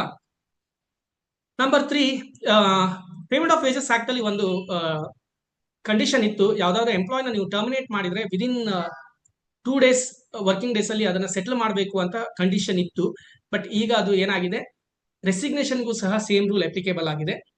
ಸೊ ಅದನ್ನ ನೀವು ಕನ್ಸಿಡರ್ ಮಾಡಬೇಕು. ಯಾರು ಅಪ್ರೆಂಟಿಸ್ಶಿಪ್ಗೆ ಗ್ರಾಚ್ಯುಟಿ ಅಪ್ಲಿಕೇಬಲ್ ಇದೆಯಾ ಅಂತ ಕ್ವಶನ್ ಕೇಳ್ತಾರೆ. No, apprenticeship are not eligible under any gratuity, PF, ESS ಯಾವುದು ಸಹ ಬರಲ್ಲ ಅವರಿಗೆ. ಬಟ್ ಅಪ್ರೆಂಟಿಸ್ಶಿಪ್ ಸ್ಕೀಮ್ ಅಲ್ಲಿ ತಗೊಂಡು ಕ್ಯಾಂಡಿಡೇಟ್ ಆಗಿರ್ಬೇಕು ಅಷ್ಟೇ. So termination and resignation settlement ಮಾಡಬೇಕಾಗತ್ತೆ ಇನ್ಮೇಲೆ. ಮೊದಲು ಟರ್ಮಿನೇಷನ್ ಮಾತ್ರ ಇತ್ತು ವಿದಿನ್ 2 ವರ್ಕಿಂಗ್ ಡೇಸ್, ಈಗ ರೆಸಿಗ್ನೇಷನ್ ಸಹ ವಿದಿನ್ 2 days ನೀವು ಸೆಟಲ್ ಮಾಡಬೇಕಾಗತ್ತೆ. Next important concept floor wages ಅಂತ ಕಾನ್ಸೆಪ್ಟ್ ಬಂದಿದೆ. ಫ್ಲೋರ್ ವೇಜಸ್ ಅಂತ ಹೇಳಿದ್ರೆ ಇಂಡಿಯಾ ಆಸ್ ಎ ನೇಷನ್ ಒಂದು ಸ್ಯಾಲರಿನ ಹೇಳ್ತಾರೆ, ಮಿನಿಮಮ್ ಇಷ್ಟು ನೀವು ಸ್ಯಾಲರಿನ ಎಲ್ಲ ಸ್ಟೇಟ್ ಮಿನಿಮಮ್ ವೇಜಸ್ ನೋಟಿಫೈ ಮಾಡುವಾಗ ಗಮನದಲ್ಲಿ ಇಟ್ಕೊಳ್ಬೇಕು ಅಂತ. ಅದಕ್ಕಿಂತ ಕಡಿಮೆ ಮಿನಿಮಮ್ ವೇಜಸ್ ಅನ್ನ ಕೊಡುವಾಗಿಲ್ಲ. ಸೊ ಈ ಫ್ಲೋರ್ ವೇಜಸ್ ಪ್ರಾಯಶಃ ಝೋನ್ ವೈಸ್ ಬರ್ಬೋದು, region wise or zone wise ಬರ್ಬೋದು. ಆ ಫ್ಲೋರ್ ವೇಜಸ್ ಡಿಕ್ಲೇರ್ ಆದ ನಂತರ ಅಲ್ಲಿನ ಸ್ಟೇಟ್ಗಳು ತಮ್ಮ ಮಿನಿಮಮ್ ವೇಜಸ್ ಅನ್ನ ಡಿಕ್ಲೇರ್ ಮಾಡಬೇಕು. ಇಲ್ಲಿ ತುಂಬಾ ಇಂಪಾರ್ಟೆಂಟ್ ಚೇಂಜ್ ಇದೆ. ಮೊದಲೇನಾಗ್ತಿತ್ತು, ಕರ್ನಾಟಕ ಮಿನಿಮಮ್ ವೇಜಸ್ ಅಂತ ಹೇಳಿದ್ರೆ 4 ಝೋನ್ ಅನ್ನ ನೋಡ್ತಾ ಇದ್ವಿ ನಾವು, ಝೋನ್ 1, ಝೋನ್ 2, ಝೋನ್ 3, ಝೋನ್ 4 ಅಂತ. ಇನ್ಮೇಲೆ ಝೋನ್ಸ್ ಕಾನ್ಸೆಪ್ಟ್ ಹೋಗ್ತಾ ಇದೆ. ಮೊದಲು 4 ಝೋನ್ಸ್ ಇರ್ತಾ ಇತ್ತು, ಆಮೇಲೆ ಇಂಡಸ್ಟ್ರಿ, ಟೈಪ್ ಆಫ್ ಇಂಡಸ್ಟ್ರಿ ಇರ್ತಾ ಇತ್ತು, ಮತ್ತೆ ಅದರಲ್ಲಿ ಸಾಕಷ್ಟು ಸ್ಕಿಲ್ ಕ್ಯಾಟಗರಿನ ಹಾಕಿ ಆ ಸ್ಕಿಲ್ಲಿಗೆ ಮಿನಿಮಮ್ ವೇಜಸ್ ಇರ್ತಾ ಇತ್ತು. ಬಟ್ ಇನ್ಮೇಲೆ ಏನಾಗತ್ತೆ ಅಂತ ಹೇಳಿದ್ರೆ, ಕರ್ನಾಟಕವನ್ನ ಮೆಟ್ರೋಪಾಲಿಟನ್ ಸಿಟಿ, ನಾನ್ ಮೆಟ್ರೋಪಾಲಿಟನ್ ಸಿಟಿ ಮತ್ತೆ ರೂರಲ್ ಏರಿಯಾಸ್ ಅಂತ ಡಿವೈಡ್ ಮಾಡ್ಕೊಳ್ತಾರೆ. ಕರ್ನಾಟಕದ ಬೇರೆ ಬೇರೆ ಭಾಗವನ್ನ metropolitan city, non metropolitan city and rural areas ಅಂತ ಡಿವಿಷನ್ ಮಾಡ್ಕೊಳ್ತಾರೆ. ಅಂತಹ ಡಿವಿಷನ್ ಆದ ನಂತರ ಎಲ್ಲಾ ಇಂಡಸ್ಟ್ರಿಗಳಿಗೂ, ಇಂಡಸ್ಟ್ರಿ ಕ್ಯಾಟಗರಿ ಮಾಡಲ್ಲ, ಎಲ್ಲಾ ಇಂಡಸ್ಟ್ರಿಗಳಿಗೂ ಸ್ಕಿಲ್ ಅನ್ನ ಡಿಫೈನ್ ಮಾಡಿದ್ದಾರೆ. ಓಕೆ, 123 ಅನ್ಸ್ಕಿಲ್ಡ್ ರೆಕಗ್ನೈಸ್ ಮಾಡಿದ್ದಾರೆ ಕರ್ನಾಟಕದಲ್ಲಿ, 127 ಸೆಮಿ ಸ್ಕಿಲ್ಡ್ ರೆಕಗ್ನೈಸ್ ಮಾಡಿದ್ದಾರೆ, 320 ಹೈಲಿ ಸ್ಕಿಲ್ಡ್ ರೆಕಗ್ನೈಸ್ ಮಾಡಿದ್ದಾರೆ, ಅಂಡ್ 320 ಸ್ಕಿಲ್ಡ್ ರೆಕಗ್ನೈಸ್ ಮಾಡಿದ್ದಾರೆ, 111 ಹೈಲಿ ಸ್ಕಿಲ್ಡ್, ಅಂದ್ರೆ ಟೋಟಲ್ 681 ಸ್ಕಿಲ್ ಕ್ಯಾಟಗರಿನ ಮಾಡಿದ್ದಾರೆ. ಸೊ ನೀವು ಇನ್ಮೇಲೆ ಏನ್ ನೋಡ್ಬೇಕು, ಎರಡೇ ಪಾರ್ಟ್ ಅನ್ನು ನೋಡ್ಬೇಕು. ಒಂದು, whether I fall in metropolitan city, non metropolitan city ಅಥವಾ ವಿಲೇಜ್, ನಾನು ರೂರಲ್ ಏರಿಯಾ ಎಲ್ಲಿ ಫಾಲ್ ಆಗ್ತಿದೆ ನನ್ನ ಕಂಪನಿ ಅಂತ ನೋಡ್ಕೊಳ್ಬೇಕಾಗತ್ತೆ. ಆಮೇಲೆ ಸ್ಕಿಲ್, ಫಾರ್ ಎಕ್ಸಾಂಪಲ್ ಒಬ್ಬ ಡ್ರೈವರ್ ಇದ್ದಾನೆ, ಯಾವ ಇಂಡಸ್ಟ್ರಿಯಲ್ಲಿ ಅವನು ಡ್ರೈವ್ ಮಾಡ್ತಾ ಇದ್ದಾನೆ ಕನ್ಸಿಡರ್ ಆಗಲ್ಲ. ಡ್ರೈವರ್ ಅನ್ನೋ ಸ್ಕಿಲ್ ಅನ್ನ ನೀವು ಹುಡುಕ್ಬೇಕು. ಅವನು ಅನ್ಸ್ಕಿಲ್ಡ್ ಅಲ್ಲಿ ಇದಾನ, ಸೆಮಿ ಸ್ಕಿಲ್ಡ್ ಅಲ್ಲಿ ಇದಾನ, ಸ್ಕಿಲ್ಡ್ ಅಲ್ಲಿ ಇದಾನ, ಹೈಲಿ ಸ್ಕಿಲ್ಡ್ ಅಲ್ಲಿ ಇದಾನ ಅಂತ ನೋಡ್ಬೇಕು. ಸೊ ಅದನ್ನ ಕನ್ಸಿಡರ್ ಮಾಡಿಬಿಟ್ಟು ಅವನು ಎಲ್ಲಿ ಫಾಲ್ ಆಗ್ತಾನೆ, ಅಲ್ಲಿ ಏನ್ ವೇಜಸ್ ಕೊಟ್ಟಿದ್ದಾರೆ ಆ ವೇಜಸ್ ಅನ್ನ ಅವನಿಗೆ ಕೊಡಬೇಕಾಗತ್ತೆ. ಸೊ ಆ ಬದಲಾವಣೆ ಮಿನಿಮಮ್ ವೇಜಸ್ ಬರುತ್ತೆ. ಇನ್ಮೇಲೆ ಇಂಡಸ್ಟ್ರಿ ಟೈಪ್ ಇರಲ್ಲ, zone, metropolitan, non metropolitan and rural and skill ಇರುತ್ತೆ. ಆ ಸ್ಕಿಲ್ ಅಲ್ಲಿ ಡಿಫ್ರೆಂಟ್ 681 ಸ್ಕಿಲ್ಸ್ ಕೊಟ್ಟಿದ್ದಾರೆ. ಆ ಸ್ಕಿಲ್ ಪ್ರಕಾರವಾಗಿ ನೀವು ಅವನಿಗೆ ವೇಜಸ್ ಅನ್ನು ಕೊಡಬೇಕಾಗುತ್ತೆ, ಮಿನಿಮಮ್ ವೇಜಸ್ ಅನ್ನು ಕೊಡಬೇಕಾಗುತ್ತೆ. Bonus ceiling to be decided by appropriate government, ಇದು ತುಂಬಾ ಇಂಪಾರ್ಟೆಂಟ್ ಚೇಂಜ್. ಆಗ್ಲೇ ಹೇಳಿದೆ ಬೋನಸ್ ಬಗ್ಗೆ ಇನ್ನೊಂದಿಷ್ಟು ಹೇಳಕ್ಕಿದೆ ಅಂತ. ಮೊದಲೇ ಏನಾಗ್ತಿತ್ತು, ಇಡೀ ಇಂಡಿಯಾಕ್ಕೆ ಸೀಲಿಂಗ್ ವೇಜಸ್ ಬಂದ್ಬಿಟ್ಟು 21,000 ಅಂತ ಇತ್ತು. ಬೋನಸ್ ಎಲಿಜಿಬಲ್ ಆಗ್ಬೇಕಂದ್ರೆ 21,000 ಆರ್ ಲೆಸ್ ಗ್ರಾಸ್ ಇದ್ದವರಿಗೆ ಎಲಿಜಿಬಿಲಿಟಿ ಇತ್ತು. ಬಟ್ ಇನ್ಮೇಲೆ ಹಾಗಾಗಲ್ಲ, ಎಲ್ಲ ಸ್ಟೇಟ್ ಡಿಸೈಡ್ ಮಾಡುತ್ತೆ ಸೀಲಿಂಗ್ ವೇಜಸ್ ಏನಂತ. ಆ ceiling wages, for example Karnataka 21,000 wages ಅಂತ ಹೇಳಿದ್ರೆ, ಬೇಸಿಕ್ ಪ್ಲಸ್ ಡಿ ಎ ಮತ್ತೆ ರಿಟೈನಿಂಗ್ ಅಲವೆನ್ಸ್ ಟೋಟಲ್ ಮಾಡಿದಾಗ ಅವನ ವೇಜಸ್ 21,000 ಇಂತ ಕಡಿಮೆ ಇದ್ರೆ ಅವನು ಎಲಿಜಿಬಲ್ ಆಗ್ತಾನೆ ಬೋನಸ್. ಆ ತರ ಬೇರೆ ಬೇರೆ ಸ್ಟೇಟ್ ಅವರು ಬೇರೆ ಬೇರೆ ನಂಬರ್ಸ್ ಅನ್ನ ಹೇಳ್ಬಹುದು. ಸೊ ಅದೊಂದು ಚೇಂಜಸ್ ಬಂದಿದೆ ಬೋನಸ್ ಅಲ್ಲಿ. ಅಂದ್ರೆ ಅಪ್ರೋಪ್ರಿಯೇಟ್ ಗವರ್ಮೆಂಟ್, ಸ್ಟೇಟ್ ಗವರ್ಮೆಂಟ್ ಗಳಿಗೆ ಆಪರ್ಚುನಿಟಿ ಕೊಟ್ಟಿದ್ದಾರೆ. ವರ್ಕಿಂಗ್ ಅವರ್ಸ್ ಅನ್ನ ನೀವು ಇನ್ಮೇಲೆ ಡಿವಿಷನ್ ಮಾಡಬಹುದು. ವರ್ಕಿಂಗ್ ಅವರ್ಸ್ ಅಲ್ಲಿ 3 ಆಪ್ಷನ್ ಅನ್ನ ಇಂಡಸ್ಟ್ರಿಗೆ ಕೊಟ್ಟಿದ್ದಾರೆ. ಒಂದು 4 ಡೇಸ್ ವರ್ಕ್ ಮಾಡೋದು, ಇನ್ನೊಂದು 5 ಡೇಸ್ ವರ್ಕ್ ಮಾಡೋದು, ಇನ್ನೊಂದು 6 ಡೇಸ್ ವರ್ಕ್ ಮಾಡೋದು. ಅಫ್ಕೋರ್ಸ್ 7 ಡೇಸ್ ಅಲ್ಲಿ ಒಂದು ವೀಕ್ಲಿ ಆಫ್ ಇರ್ಲೇಬೇಕಾಗತ್ತೆ. ಸೊ ಅದಕ್ಕೋಸ್ಕರ 3 ಡಿವಿಷನ್ ಅನ್ನು ಕೊಟ್ಟಿದ್ದಾರೆ, 4, 5 ಆರ್ 6 ಡೇಸ್. 4 ಡೇಸ್ ವರ್ಕ್ ಮಾಡ್ತೀರಾ ಅಂತ ಹೇಳಿದ್ರೆ 12 ವರ್ಕಿಂಗ್ ಅವರ್ಸ್ ಇರಬೇಕು ಒಂದಿನದಲ್ಲಿ. 5 ಡೇಸ್ ವರ್ಕ್ ಮಾಡ್ತೀರಾ ಅಂದ್ರೆ 9.5 ಅವರ್ಸ್ ವರ್ಕ್ ಮಾಡಬೇಕು, ಆಗ 47.5 ರೀಚ್ ಆಗ್ತೀರಾ ನೀವು. 6 ಡೇಸ್ ವರ್ಕ್ ಮಾಡ್ತೀರಾ ಅಂದ್ರೆ 8 ಅವರ್ಸ್ ಡೇ. ನಾವು ಇಲ್ಲಿ ಒಂದು ಗ್ಲಿಚ್ ಇದೆ ಏನಂತ ಹೇಳಿದ್ರೆ, ವರ್ಕಿಂಗ್ ಅವರ್ಸ್ ಒಂದಿನಕ್ಕೆ ಮ್ಯಾಕ್ಸಿಮಮ್ 12 ಅಂತ ಹಾಕಿದ್ದಾರೆ ಕೋಡ್ ಅಲ್ಲಿ. ಅಟ್ ದ ಸೇಮ್ ಟೈಮ್ ಒಂದಿನ 12 ವರ್ಕಿಂಗ್ ಅವರ್ಸ್ ಇರ್ಬೋದು ಅಂತ ಹಾಕಿದ್ದಾರೆ. ಸೊ ನೀವು ಒಂದ್ಸಲ ಫ್ಯಾಕ್ಟ್ರಿ ಎಂಟರ್ ಆದ್ರೆ ಅಥವಾ ಎಸ್ಟಾಬ್ಲಿಷ್ಮೆಂಟ್ ಎಂಟರ್ ಆದ್ರೆ ನೀವು ಎಷ್ಟು ಗಂಟೆ ಕಂಪನಿ ಒಳಗಿರ್ಬೋದು, 12 ಅವರ್ಸ್ ಇರ್ಬೋದು ಅಂತ ಹೇಳ್ತಾರೆ. ಮತ್ತೆ working hours can also be 12 hours ಅಂತ ಹೇಳಿದ್ರೆ ಡೆಫಿನೆಟ್ಲಿ ಪ್ರಾಬ್ಲಮ್ ಆಗುತ್ತೆ. ಯಾಕಂದ್ರೆ ಅವನಿಗೆ ಬ್ರೇಕ್ ಎಲ್ಲ ಎಲ್ಲಿ ಕನ್ಸಿಡರ್ ಮಾಡೋದು ಅನ್ನೋದು ಕ್ವಶನ್ ಬರುತ್ತೆ. ಮೋಸ್ಟ್ಲಿ ರೂಲ್ಸ್ ಅಲ್ಲಿ ಕ್ಲಾರಿಫಿಕೇಶನ್ ಕೊಡ್ಬೋದು. 12 ವರ್ಕಿಂಗ್ ಅವರ್ಸ್ ಡೇ, 4 ಡೇಸ್ ಎಲ್ಲಾದ್ರೂ ವರ್ಕ್ ಮಾಡ್ತಾರೆ ಅಂತ ಹೇಳಿದ್ರೆ ಆಗ ರೆಸ್ಟ್ ಅವರ್ಸ್ ಎಷ್ಟು ಕೊಡಬೇಕು, ಮತ್ತೆ ಓವರ್ ಆಲ್ ಅವನು ಎಷ್ಟೊತ್ತು ಕ್ಯಾಂಪಸ್ ಒಳಗೆ ಇರ್ಬೋದು ಅನ್ನೋದನ್ನ ಡಿಫೈನ್ ಮಾಡಬೇಕು. ಆ ಪ್ರಾಬ್ಲಮ್ ಯಾವ್ದ್ರಲ್ಲಿ ಇದೆ, 4 ಡೇಸ್ ವೀಕ್ ವರ್ಕ್ ಮಾಡೋ ಕಂಪನಿಗಳಿಗೆ ಆ ಕ್ಲಾರಿಟಿ ಬೇಕಾಗುತ್ತೆ.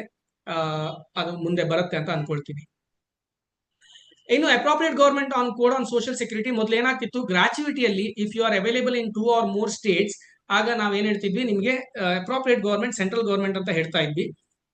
It was already there for gratuity. 2 or more state ಅಲ್ಲಿ ಇದ್ದಾಗ ಅಪ್ರೋಪ್ರಿಯೇಟ್ ಗವರ್ಮೆಂಟ್ ಸೆಂಟ್ರಲ್ ಗವರ್ಮೆಂಟ್ ಆಗ್ತಾ ಇತ್ತು. ಬಟ್ ಇನ್ಮೇಲೆ ಗ್ರಾಚ್ಯುಯಿಟಿ ಒಂದೇ ಅಲ್ಲದೆ employment exchange, maternity benefit, employee compensation, BOCW, ಇದೆಲ್ಲ ಲಾಗಳಿಗೂ if your organisation is present in 2 or more states, 2 ಅಥವಾ 2ಕ್ಕಿಂತ ಜಾಸ್ತಿ ಸ್ಟೇಟ್ಗಳಲ್ಲಿ ನಿಮ್ಮ ಕಂಪನಿಯ ಏನ್ ಹೇಳ್ತೀವಿ ಎಕ್ಸಿಸ್ಟೆನ್ಸ್ ಇದೆ ಅಂತ ಹೇಳಿದ್ರೆ, ಆಗ ಇದೆಲ್ಲ ಸೋಷಿಯಲ್ ಸೆಕ್ಯೂರಿಟಿಗಳಿಗೆ, ಗ್ರಾಚ್ಯುಟಿಗೆ, employment exchange, maternity benefit, employee compensation, BOCW, ಇದೆಲ್ಲದಕ್ಕೂ ಸಹ ಅಪ್ರೋಪ್ರಿಯೇಟ್ ಗವರ್ಮೆಂಟ್ ಸೆಂಟ್ರಲ್ ಗವರ್ಮೆಂಟ್ ಆಗುತ್ತೆ. ಸೊ ಇದೊಂದು ಬದಲಾವಣೆನ ತಂದಿದ್ದಾರೆ. ಫ್ಯಾಕ್ಟರಿ ಡೆಫಿನಿಷನ್ ಮೊದಲೇನಿತ್ತು, ವಿದೌಟ್ ಪವರ್ 20 ವಿತ್ ಪವರ್ 10 ಇತ್ತು. ಈಗ ಅದನ್ನ ಚೇಂಜ್ ಮಾಡಿದ್ದಾರೆ, ವಿದೌಟ್ ಪವರ್ 40 ಮತ್ತೆ ವಿತ್ ಪವರ್ 20ಗೆ ಬದಲಾಯಿಸಿದ್ದಾರೆ. ಸೊ ಯಾವ್ದಾದ್ರು ಹೊಸ ಫ್ಯಾಕ್ಟರಿ ಬರ್ತಾ ಇದೆ ಅಂತ ಹೇಳಿದ್ರೆ ಇನ್ಮೇಲೆ ವಿತ್ ಪವರ್ 20 ಕಿಂತ ಜಾಸ್ತಿ ಇದ್ರೆ ಫ್ಯಾಕ್ಟರಿ ಆಗುತ್ತೆ, ವಿದೌಟ್ ಪವರ್ 40 ಇದ್ರೆ ಫ್ಯಾಕ್ಟರಿ ಆಗುತ್ತೆ, ಅದರ್ವೈಸ್ ಫ್ಯಾಕ್ಟರಿ ಆಗಲ್ಲ. ಇದೊಂದು ಹೊಸ ಚೇಂಜ್ ಹೆಡ್ ಕೌಂಟ್ ವೈಸ್. ಇನ್ನು CLR ಅಪ್ಲಿಕೇಬಿಲಿಟಿ, ಮೊದಲು ಕರ್ನಾಟಕದಲ್ಲಿ, ಇದು ಅಗೇನ್ ಬೇರೆ ಬೇರೆ ಸ್ಟೇಟ್ ಅಲ್ಲಿ ಬೇರೆ ಬೇರೆ ನಂಬರ್ ಇದೆ. ಕರ್ನಾಟಕದಲ್ಲಿ ಒಬ್ಬ ಕಾಂಟ್ರಾಕ್ಟರ್ ಅಥವಾ ಪ್ರಿನ್ಸಿಪಲ್ ಎಂಪ್ಲಾಯರ್ ಯಾವಾಗ 20 ಎಂಪ್ಲಾಯ್ಸ್ ಅನ್ನ ಕ್ರಾಸ್ ಆಗ್ತಾರೆ, ಆಗ ಕಾಂಟ್ರಾಕ್ಟ್ ಲೇಬರ್ ರೆಗ್ಯುಲೇಷನ್ ಆಕ್ಟ್ ಅಲ್ಲಿ ರಿಜಿಸ್ಟ್ರೇಷನ್ ಮಾಡಬೇಕಿತ್ತು, ಮತ್ತೆ ಲೈಸೆನ್ಸ್ ತಗೊಳ್ಬೇಕಿತ್ತು for principal employer and contractor respectively. But ಇನ್ಮೇಲೆ ಆ ಅವಶ್ಯಕತೆ 20ಗಿಲ್ಲ. 50 or more ಆದಾಗ ಎಂಪ್ಲಾಯರ್ ರಿಜಿಸ್ಟ್ರೇಷನ್ ಮಾಡಬೇಕಾಗತ್ತೆ, ಕಾಂಟ್ರಾಕ್ಟರ್ ಲೈಸೆನ್ಸ್ ತಗೊಳ್ಬೇಕಾಗತ್ತೆ, otherwise not required. So that is the threshold change for CLRA. Leave encashment, ಆಗ್ಲೇ ಹೇಳಿದೆ, ಒಂದಷ್ಟು ಮಾತಾಡಕ್ಕಿದೆ ಲೀವ್ ಎನ್ಕ್ಯಾಶ್ಮೆಂಟ್ ಮೇಲೆ ಅಂತ. ಅದೇನಂತ ಹೇಳಿದ್ರೆ, leave encashment for factories act ಕರ್ನಾಟಕದಲ್ಲಿ 30 ಇದೆ, ಮತ್ತೆ ಶಾಪ್ಸ್ ಅಂಡ್ ಎಸ್ಟಾಬ್ಲಿಷ್ಮೆಂಟ್ ಅಲ್ಲಿ 45 ಇದೆ, ರೈಟ್. ಇಲ್ಲಿ ಫ್ಯಾಕ್ಟ್ರೀಸ್ ಅಲ್ಲಿ 30ಗಿಂತ ಮೇಲಾದ್ರೆ ಮೊದಲು ಲ್ಯಾಬ್ಸ್ ಮಾಡ್ತಾ ಇದ್ರು, ಅಥವಾ ಲ್ಯಾಬ್ಸ್ ಮಾಡೋ ಆಪ್ಷನ್ ಇತ್ತು. ಕೆಲವು ಕಂಪನಿಯವರು ಪೇ ಮಾಡ್ತಿದ್ರು, ಕೆಲವರು ಆಪ್ಷನ್ ಲ್ಯಾಬ್ಸ್ ಮಾಡ್ತಾ ಇದ್ರು. ಅಥವಾ ಶಾಪ್ಸ್ ಅಂಡ್ ಎಸ್ಟಾಬ್ಲಿಷ್ಮೆಂಟ್ ಅಲ್ಲಿ 45ಗಿಂತ ಜಾಸ್ತಿ ಇದ್ದಾಗ ಲ್ಯಾಬ್ಸ್ ಮಾಡ್ತಾ ಇದ್ರು. ಬಟ್ ಇನ್ಮೇಲೆ ಲ್ಯಾಬ್ಸಿಂಗ್ ಕಾನ್ಸೆಪ್ಟ್ ಇಲ್ಲ. ಓಕೆ, ಶಾಪ್ಸ್ ಅಂಡ್ ಎಸ್ಟಾಬ್ಲಿಷ್ಮೆಂಟ್ ಅವರು ದಯವಿಟ್ಟು 30 ಇಳಿಸಬೇಡಿ, 45 ಇದೆ, 45ನೇ ಇಟ್ಕೊಳ್ಬೇಕು. ಯಾವಾಗ ಸ್ಟೇಟ್ ಲಾ ಇಂಡಿಪೆಂಡೆಂಟ್ ಆಗಿ ಇದಕ್ಕಿಂತ ಬೆಟರ್ ಬೆನಿಫಿಟ್ ಕೊಡ್ತಾ ಇದೆ, ಅದು ನೀವು ಕರ್ಟೇಲ್ ಮಾಡುವಾಗಿಲ್ಲ. ಸೊ ಹಾಗಾಗಿ ಶಾಪ್ಸ್ ಅಂಡ್ ಎಸ್ಟಾಬ್ಲಿಷ್ಮೆಂಟ್ಗೆ ಕ್ಯಾರಿ ಫಾರ್ವರ್ಡ್ 45 ಇರುತ್ತೆ ಡೆಫಿನೆಟ್ಲಿ. ಫ್ಯಾಕ್ಟ್ರಿಗೆ 30 ಮತ್ತೆ ಶಾಪ್ಸ್ ಅಂಡ್ ಎಸ್ಟಾಬ್ಲಿಷ್ಮೆಂಟ್ಗೆ 45. ಅದಕ್ಕಿಂತ ಜಾಸ್ತಿ ಲೀವ್ ಬಂದಾಗ ನೀವು ಎರಡಲ್ಲಿ ಏನ್ ಲ್ಯಾಬ್ಸ್ ಮಾಡ್ತಾ ಇದ್ರಲ್ವಾ, ಆ ಲ್ಯಾಬ್ಸಿಂಗ್ ಇನ್ಮೇಲೆ ಇರಲ್ಲ. You have to encash them. Encash ಮಾಡೋದಕ್ಕೆ ಯಾವ್ದೆಲ್ಲ ಐಟಮ್ ಅನ್ನ ಕನ್ಸಿಡರ್ ಮಾಡಬೇಕು, basic, DA and retaining allowance. Okay, retaining allowance ನಿಮ್ಗೆ ಎಲ್ರಿಗೂ ಅರ್ಥ ಆಗಿದೆ ಈಗ, ಸೊ ನಾನು ಪುನಃ ರಿಪೀಟ್ ಮಾಡಲ್ಲ. ಅದು ಮೂರನ್ನ ಕನ್ಸಿಡರ್ ಮಾಡಿಬಿಟ್ಟು ನೀವು ಅವರಿಗೆ ಎನ್ಕ್ಯಾಶ್ ಮಾಡಬೇಕಾಗುತ್ತೆ. ಶಾಪ್ಸ್ ಅಂಡ್ ಎಸ್ಟಾಬ್ಲಿಷ್ಮೆಂಟ್ ಅಲ್ಲಿ ಸಿಕ್ ಲೀವ್ ಇದೆ ಅಥವಾ ಈಗ ಮೆನ್ಸ್ಟ್ರಲ್ ಲೀವ್ ಏನಂತ ಬರ್ತಾ ಇದೆ, ಅದೆಲ್ಲದು ಸಹ ಲ್ಯಾಪ್ಸ್ ಆಗುತ್ತೆ, ಅದೇನು ತೊಂದರೆ ಇಲ್ಲ. ಯೂಸ್ ಮಾಡದಿರುವಾಗ ಅವು ಇಯರ್ ಎಂಡ್ ಅಲ್ಲಿ ಲ್ಯಾಪ್ಸ್ ಆಗುತ್ತೆ ಅಥವಾ ಮಂತ್ ಎಂಡ್ ಅಲ್ಲಿ ಲ್ಯಾಪ್ಸ್ ಆಗುತ್ತೆ, as per according to the each of them. ಅದರಲ್ಲಿ ಏನ್ ಹೇಳಿದ್ದಾರೆ ಅದ್ರ ಪ್ರಕಾರ ಆಗುತ್ತೆ. ಬಟ್ ಅರ್ನ್ ಲೀವ್ ಇನ್ಮೇಲೆ ಲ್ಯಾಪ್ಸ್ ಆಗಲ್ಲ, ಯು ಹ್ಯಾವ್ ಟು ಎನ್ಕ್ಯಾಶ್. ಯಾವ್ದಾದ್ರು ಎಂಪ್ಲಾಯರ್ ನಾನು 30 ಅಥವಾ 45ಕ್ಕಿಂತ ಜಾಸ್ತಿ ಕ್ಯಾರಿ ಫಾರ್ವರ್ಡ್ಗೆ ಪ್ರಾವಿಷನ್ ಕೊಡ್ತೀನಿ ಅಂತ ಹೇಳೋದಿದ್ರೆ ಡೆಫಿನೆಟ್ಲಿ ಕ್ಯಾರಿ ಫಾರ್ವರ್ಡ್ ಜಾಸ್ತಿ ಮಾಡೋದಕ್ಕೆ ಪ್ರಾವಿಷನ್ ಕೊಡ್ಬೋದು. ಅದು ವೆಲ್ಫೇರ್ ಆಗಿಯೇ ಕಾಣ್ತೀವಿ ನಾವು. But when you are doing full and final settlement ಮಾಡುವಾಗ ಡೆಫಿನೆಟ್ಲಿ ನಿಮ್ಮ ಕ್ಯಾಶ್ ಔಟ್ಫ್ಲೋ ಜಾಸ್ತಿ ಆಗುತ್ತೆ. ಸೊ ಅದನ್ನ ನೀವು ಗಮನಿಸ್ಕೊಡ್ಬೇಕು. ಇನ್ನು ಪ್ರಿಫಿಕ್ಸ್ ಅಂಡ್ ಸಫಿಕ್ಸ್ ಬೆನಿಫಿಟ್ ಏನಿತ್ತು ಅದು ಈಗ ಎಂಪ್ಲಾಯಿಗೆ ಪಾಸ್ ಮಾಡಿದ್ದಾರೆ. ಅಂದ್ರೆ ಎಂಪ್ಲಾಯಿ 2 ರಜೆ ಇದ್ದು ಒಂದ್ ರಜೆ ಇದ್ದು ಅದ್ರ ಆಚೆ ಈಚೆ ಎಂಪ್ಲಾಯಿ ರಜೆ ತೆಗೆದ್ರೆ ಮೊದ್ಲೇನ್ ಮಾಡ್ತಿದ್ವಿ, ಮಧ್ಯೆ ಏನ್ ರಜೆ ಇತ್ತಲ್ಲ ಅದನ್ನು ಸಹ ಎಂಪ್ಲಾಯಿಯ ರಜೆ ಅಂತಾನೆ ಕನ್ಸಿಡರ್ ಮಾಡ್ತಿದ್ವಿ. ಲೈಕ್ ಫಾರ್ ಎಕ್ಸಾಂಪಲ್ ವೆನ್ಸ್ಡೇ ಏನೋ ಹಾಲಿಡೇ ಇದೆ, ಸೊ ಎಂಪ್ಲಾಯಿ ಟ್ಯೂಸ್ಡೇ ಮತ್ತೆ ಥರ್ಸ್ಡೇ ಹಾಲಿಡೇ ತೆಗೆದ್ರೆ ಸೊ ವೆನ್ಸ್ಡೇ ಸಹ ಅವನ ಇಎಲ್ ಅಲ್ಲಿ ಕೌಂಟ್ ಮಾಡುವಂತದ್ದು, ಅಥವಾ ಸಾಟರ್ಡೆ ಮತ್ತೆ ಮಂಡೇ ರಜೆ ತೆಗೆದ್ರೆ ಸಂಡೇ ಸಹ ಹಾಲಿಡೇ ಲೀವ್ ಅಂತ ಕನ್ಸಿಡರ್ ಮಾಡೋದು, ಈ ತರದೆಲ್ಲ ಮಾಡ್ತಾ ಇದ್ರು. ಇನ್ಮೇಲೆ ಅದಕ್ಕೆ ಆಪ್ಷನ್ ಇಲ್ಲ. ಯಾವ್ದೆಲ್ಲ ಆಲ್ರೆಡಿ ಡಿಕ್ಲೇರ್ಡ್ ಹಾಲಿಡೇ ಇದೆ, ನ್ಯಾಷನಲ್ ಫೆಸ್ಟಿವಲ್ ಹಾಲಿಡೇಸ್ ಅವ್ರ ವೀಕ್ಲಿ ಆಫ್ ಇದೆ, ಅದೆಲ್ಲದನ್ನ ಸಪರೇಟ್ ಆಗಿ ನೋಡ್ಬೇಕು.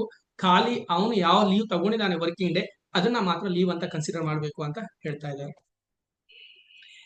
Mandatory health checkup central rule 40 ಇಯರ್ಸ್ಗಿಂತ ಮೇಲೆ ಇರುವಂತಹ ಫ್ಯಾಕ್ಟರೀಸ್ ಮತ್ತೆ ಇನ್ನೊಂದಷ್ಟು ಕ್ಯಾಟಗರಿ ಆಫ್ ಎಂಪ್ಲಾಯರ್ಸ್ ಕೊಟ್ಟಿದ್ದಾರೆ. ಅದರಲ್ಲಿ ಶಾಪ್ಸ್ ಅಂಡ್ ಎಸ್ಟಾಬ್ಲಿಷ್ಮೆಂಟ್ ಇಲ್ಲ.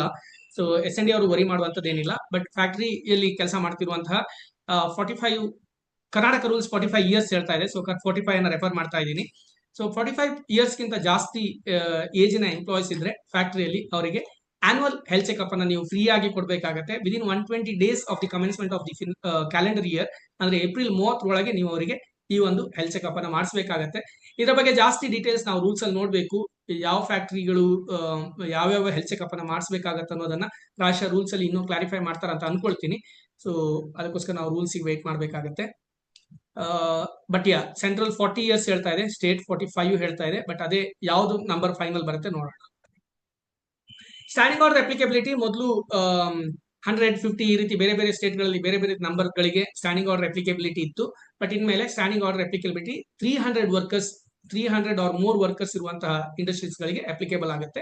ಇನ್ನು IT ಇಂಡಸ್ಟ್ರಿಗೆ ಅದೇ ರೀತಿ ಸುಮಾರಷ್ಟು ಇಂಡಸ್ಟ್ರೀಸ್ ಗಳಿಗೆ ಕರ್ನಾಟಕ ಗವರ್ಮೆಂಟ್ ಎಕ್ಸಂಪ್ಷನ್ ಕೊಟ್ಟಿತ್ತು. 2014 ಅಲ್ಲಿ 5 ಇಯರ್ಸ್ ಕೊಟ್ಟರು, 2019 ಅಲ್ಲಿ 5 ಇಯರ್ಸ್ ಕೊಟ್ಟರು, 2024 ಅಲ್ಲಿ 5 ಇಯರ್ಸ್ ಕೊಟ್ಟರು. ಈಗ 2029 ತನಕ ಅದು ಎಫೆಕ್ಟ್ ಇತ್ತು. ಬಟ್ ಈಗ ಆ ಎಕ್ಸಂಪ್ಷನ್ಸ್ ಎಲ್ಲ ಹೋಗ್ಬಿಡ್ತು. ಈಗ ಎಲ್ರಿಗೂ ಅಪ್ಲಿಕೇಬಲ್ ಇದೆ. ಸೊ ಹಾಗಾಗಿ ನೀವು ಅದನ್ನ ಗಮನಕ್ಕೆ ತಗೊಳ್ಬೇಕು. 300 ಆರ್ ಮೋರ್ ವರ್ಕರ್ಸ್ ಇದ್ರೆ ಎನಿ ಇಂಡಸ್ಟ್ರಿ ಆಗಿರ್ಬೋದು, ನೀವು ಸ್ಟ್ಯಾಂಡಿಂಗ್ ಆರ್ಡರ್ ಅನ್ನ ತಗೊಳ್ಬೇಕಾಗತ್ತೆ. ಹೆಲ್ತ್ ಚೆಕ್ಅಪ್ ನಾನು ಹೇಳಿದೆ, ಸೆಂಟ್ರಲ್ ರೂಲ್ಸ್ 40 ಇಯರ್ಸ್ ಹೇಳ್ತಾ ಇದೆ, ಕರ್ನಾಟಕ 45 ಇದೆ ಡ್ರಾಫ್ಟ್. ಕರ್ನಾಟಕ ಫೈನಲ್ ನಂಬರ್ ಯಾವ್ದು ಹೇಳ್ತಲ್ಲ ಅದನ್ನ ನೀವು ಅಪ್ಲಿಕಬಿಲಿಟಿಗೆ ಕನ್ಸಿಡರ್ ಮಾಡಬೇಕಾಗುತ್ತೆ.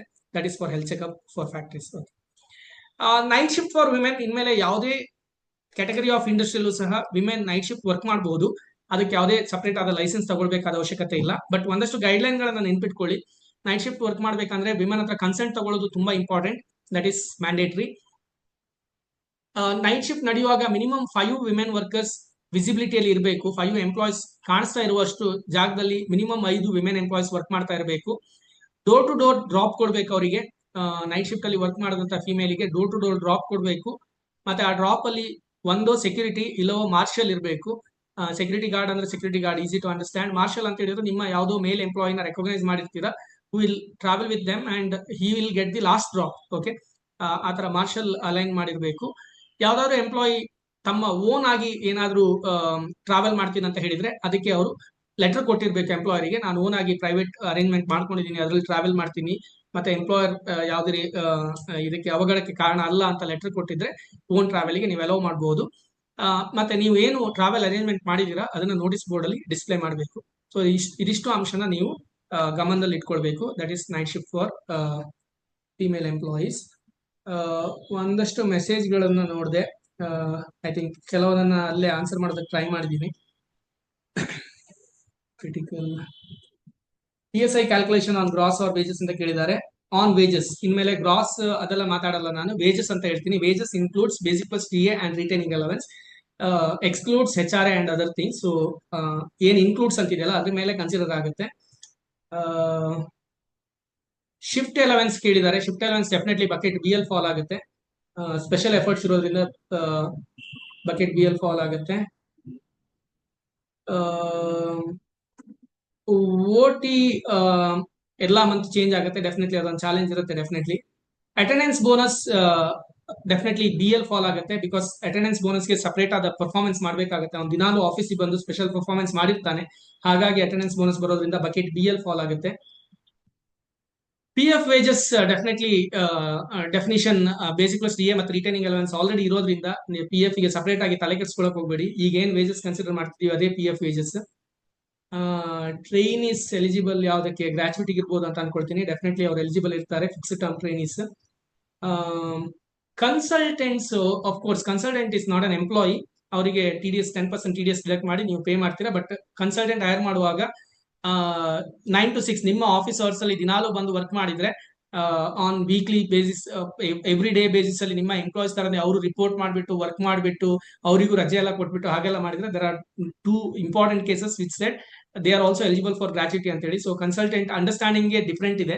ಅವರಿಗೆ work based or project based ಕೆಲಸವನ್ನ, ಹವರ್ ಬೇಸ್ಡ್ ಪ್ರಾಜೆಕ್ಟ್ಸ್ ಅನ್ನ ಕೊಟ್ಟಿರಬೇಕು, ಅವ್ರು ಕಂಪ್ಲೀಟ್ ಮಾಡ್ತಾರೆ, ಆಗ ಮಾತ್ರ ಕನ್ಸಲ್ಟೆಂಟ್ ಆಗ್ತಾರೆ. ಇಲ್ಲ ಎಂಪ್ಲಾಯ್ನ ಕನ್ಸಲ್ಟೆಂಟ್ ಅಂತ ರಾಂಗ್ ನೇಮ್ ಅಲ್ಲಿ ಕರೆದ್ರೆ ಅದು ಕನ್ಸಲ್ಟೆಂಟ್ ಅಂತ ಆಗಲ್ಲ.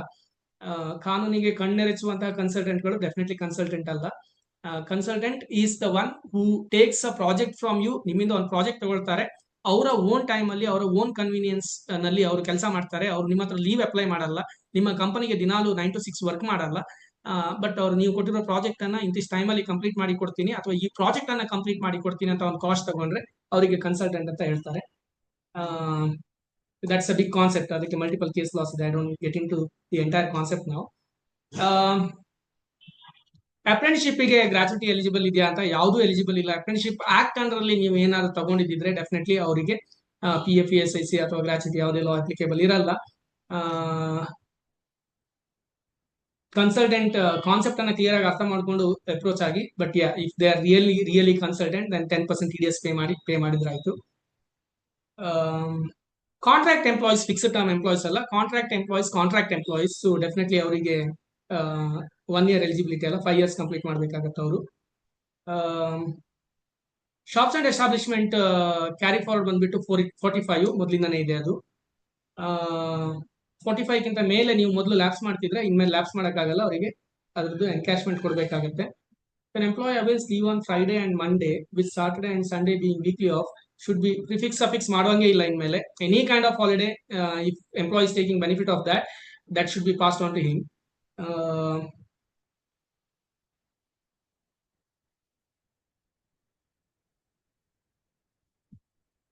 Salary structure, basic H R A, conveyance, medical, L T A, special allowance. ನೀವು ಯಾವುದೇ ಅಲವೆನ್ಸ್ ಅನ್ನ ವಿದೌಟ್ ಎನಿ ಸ್ಪೆಷಲ್ ಪರ್ಫಾರ್ಮೆನ್ಸ್ ಎಂಪ್ಲಾಯಿಗೆ on monthly basis universally necessarily ordinarily pay ಮಾಡ್ತಾ ಇದ್ರೆ then that is retaining allowance. HR is the only exclusion. Okay, ಪುನಃ repeat ಮಾಡಲ್ಲ ನಾನು ಅದನ್ನ.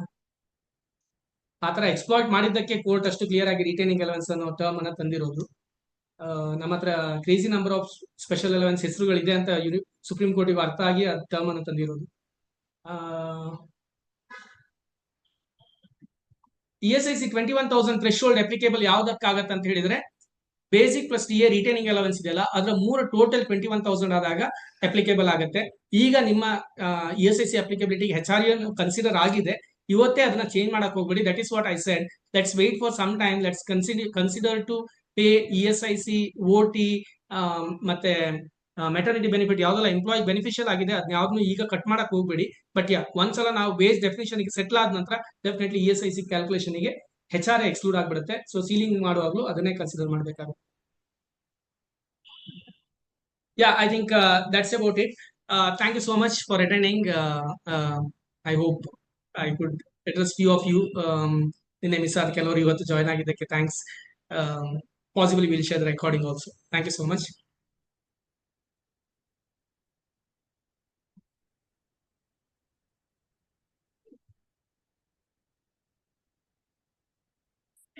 KG Pan ಕಂಪನಿಯಿಂದ ನಾವು ರಿಟೈನರ್ ಸರ್ವಿಸಸ್ ಮತ್ತೆ ಪಾಶ್ ಸರ್ವಿಸಸ್ ಅನ್ನ ಟ್ರೈನಿಂಗ್ಸ್ ಎಲ್ಲ ಮಾಡ್ತೀವಿ.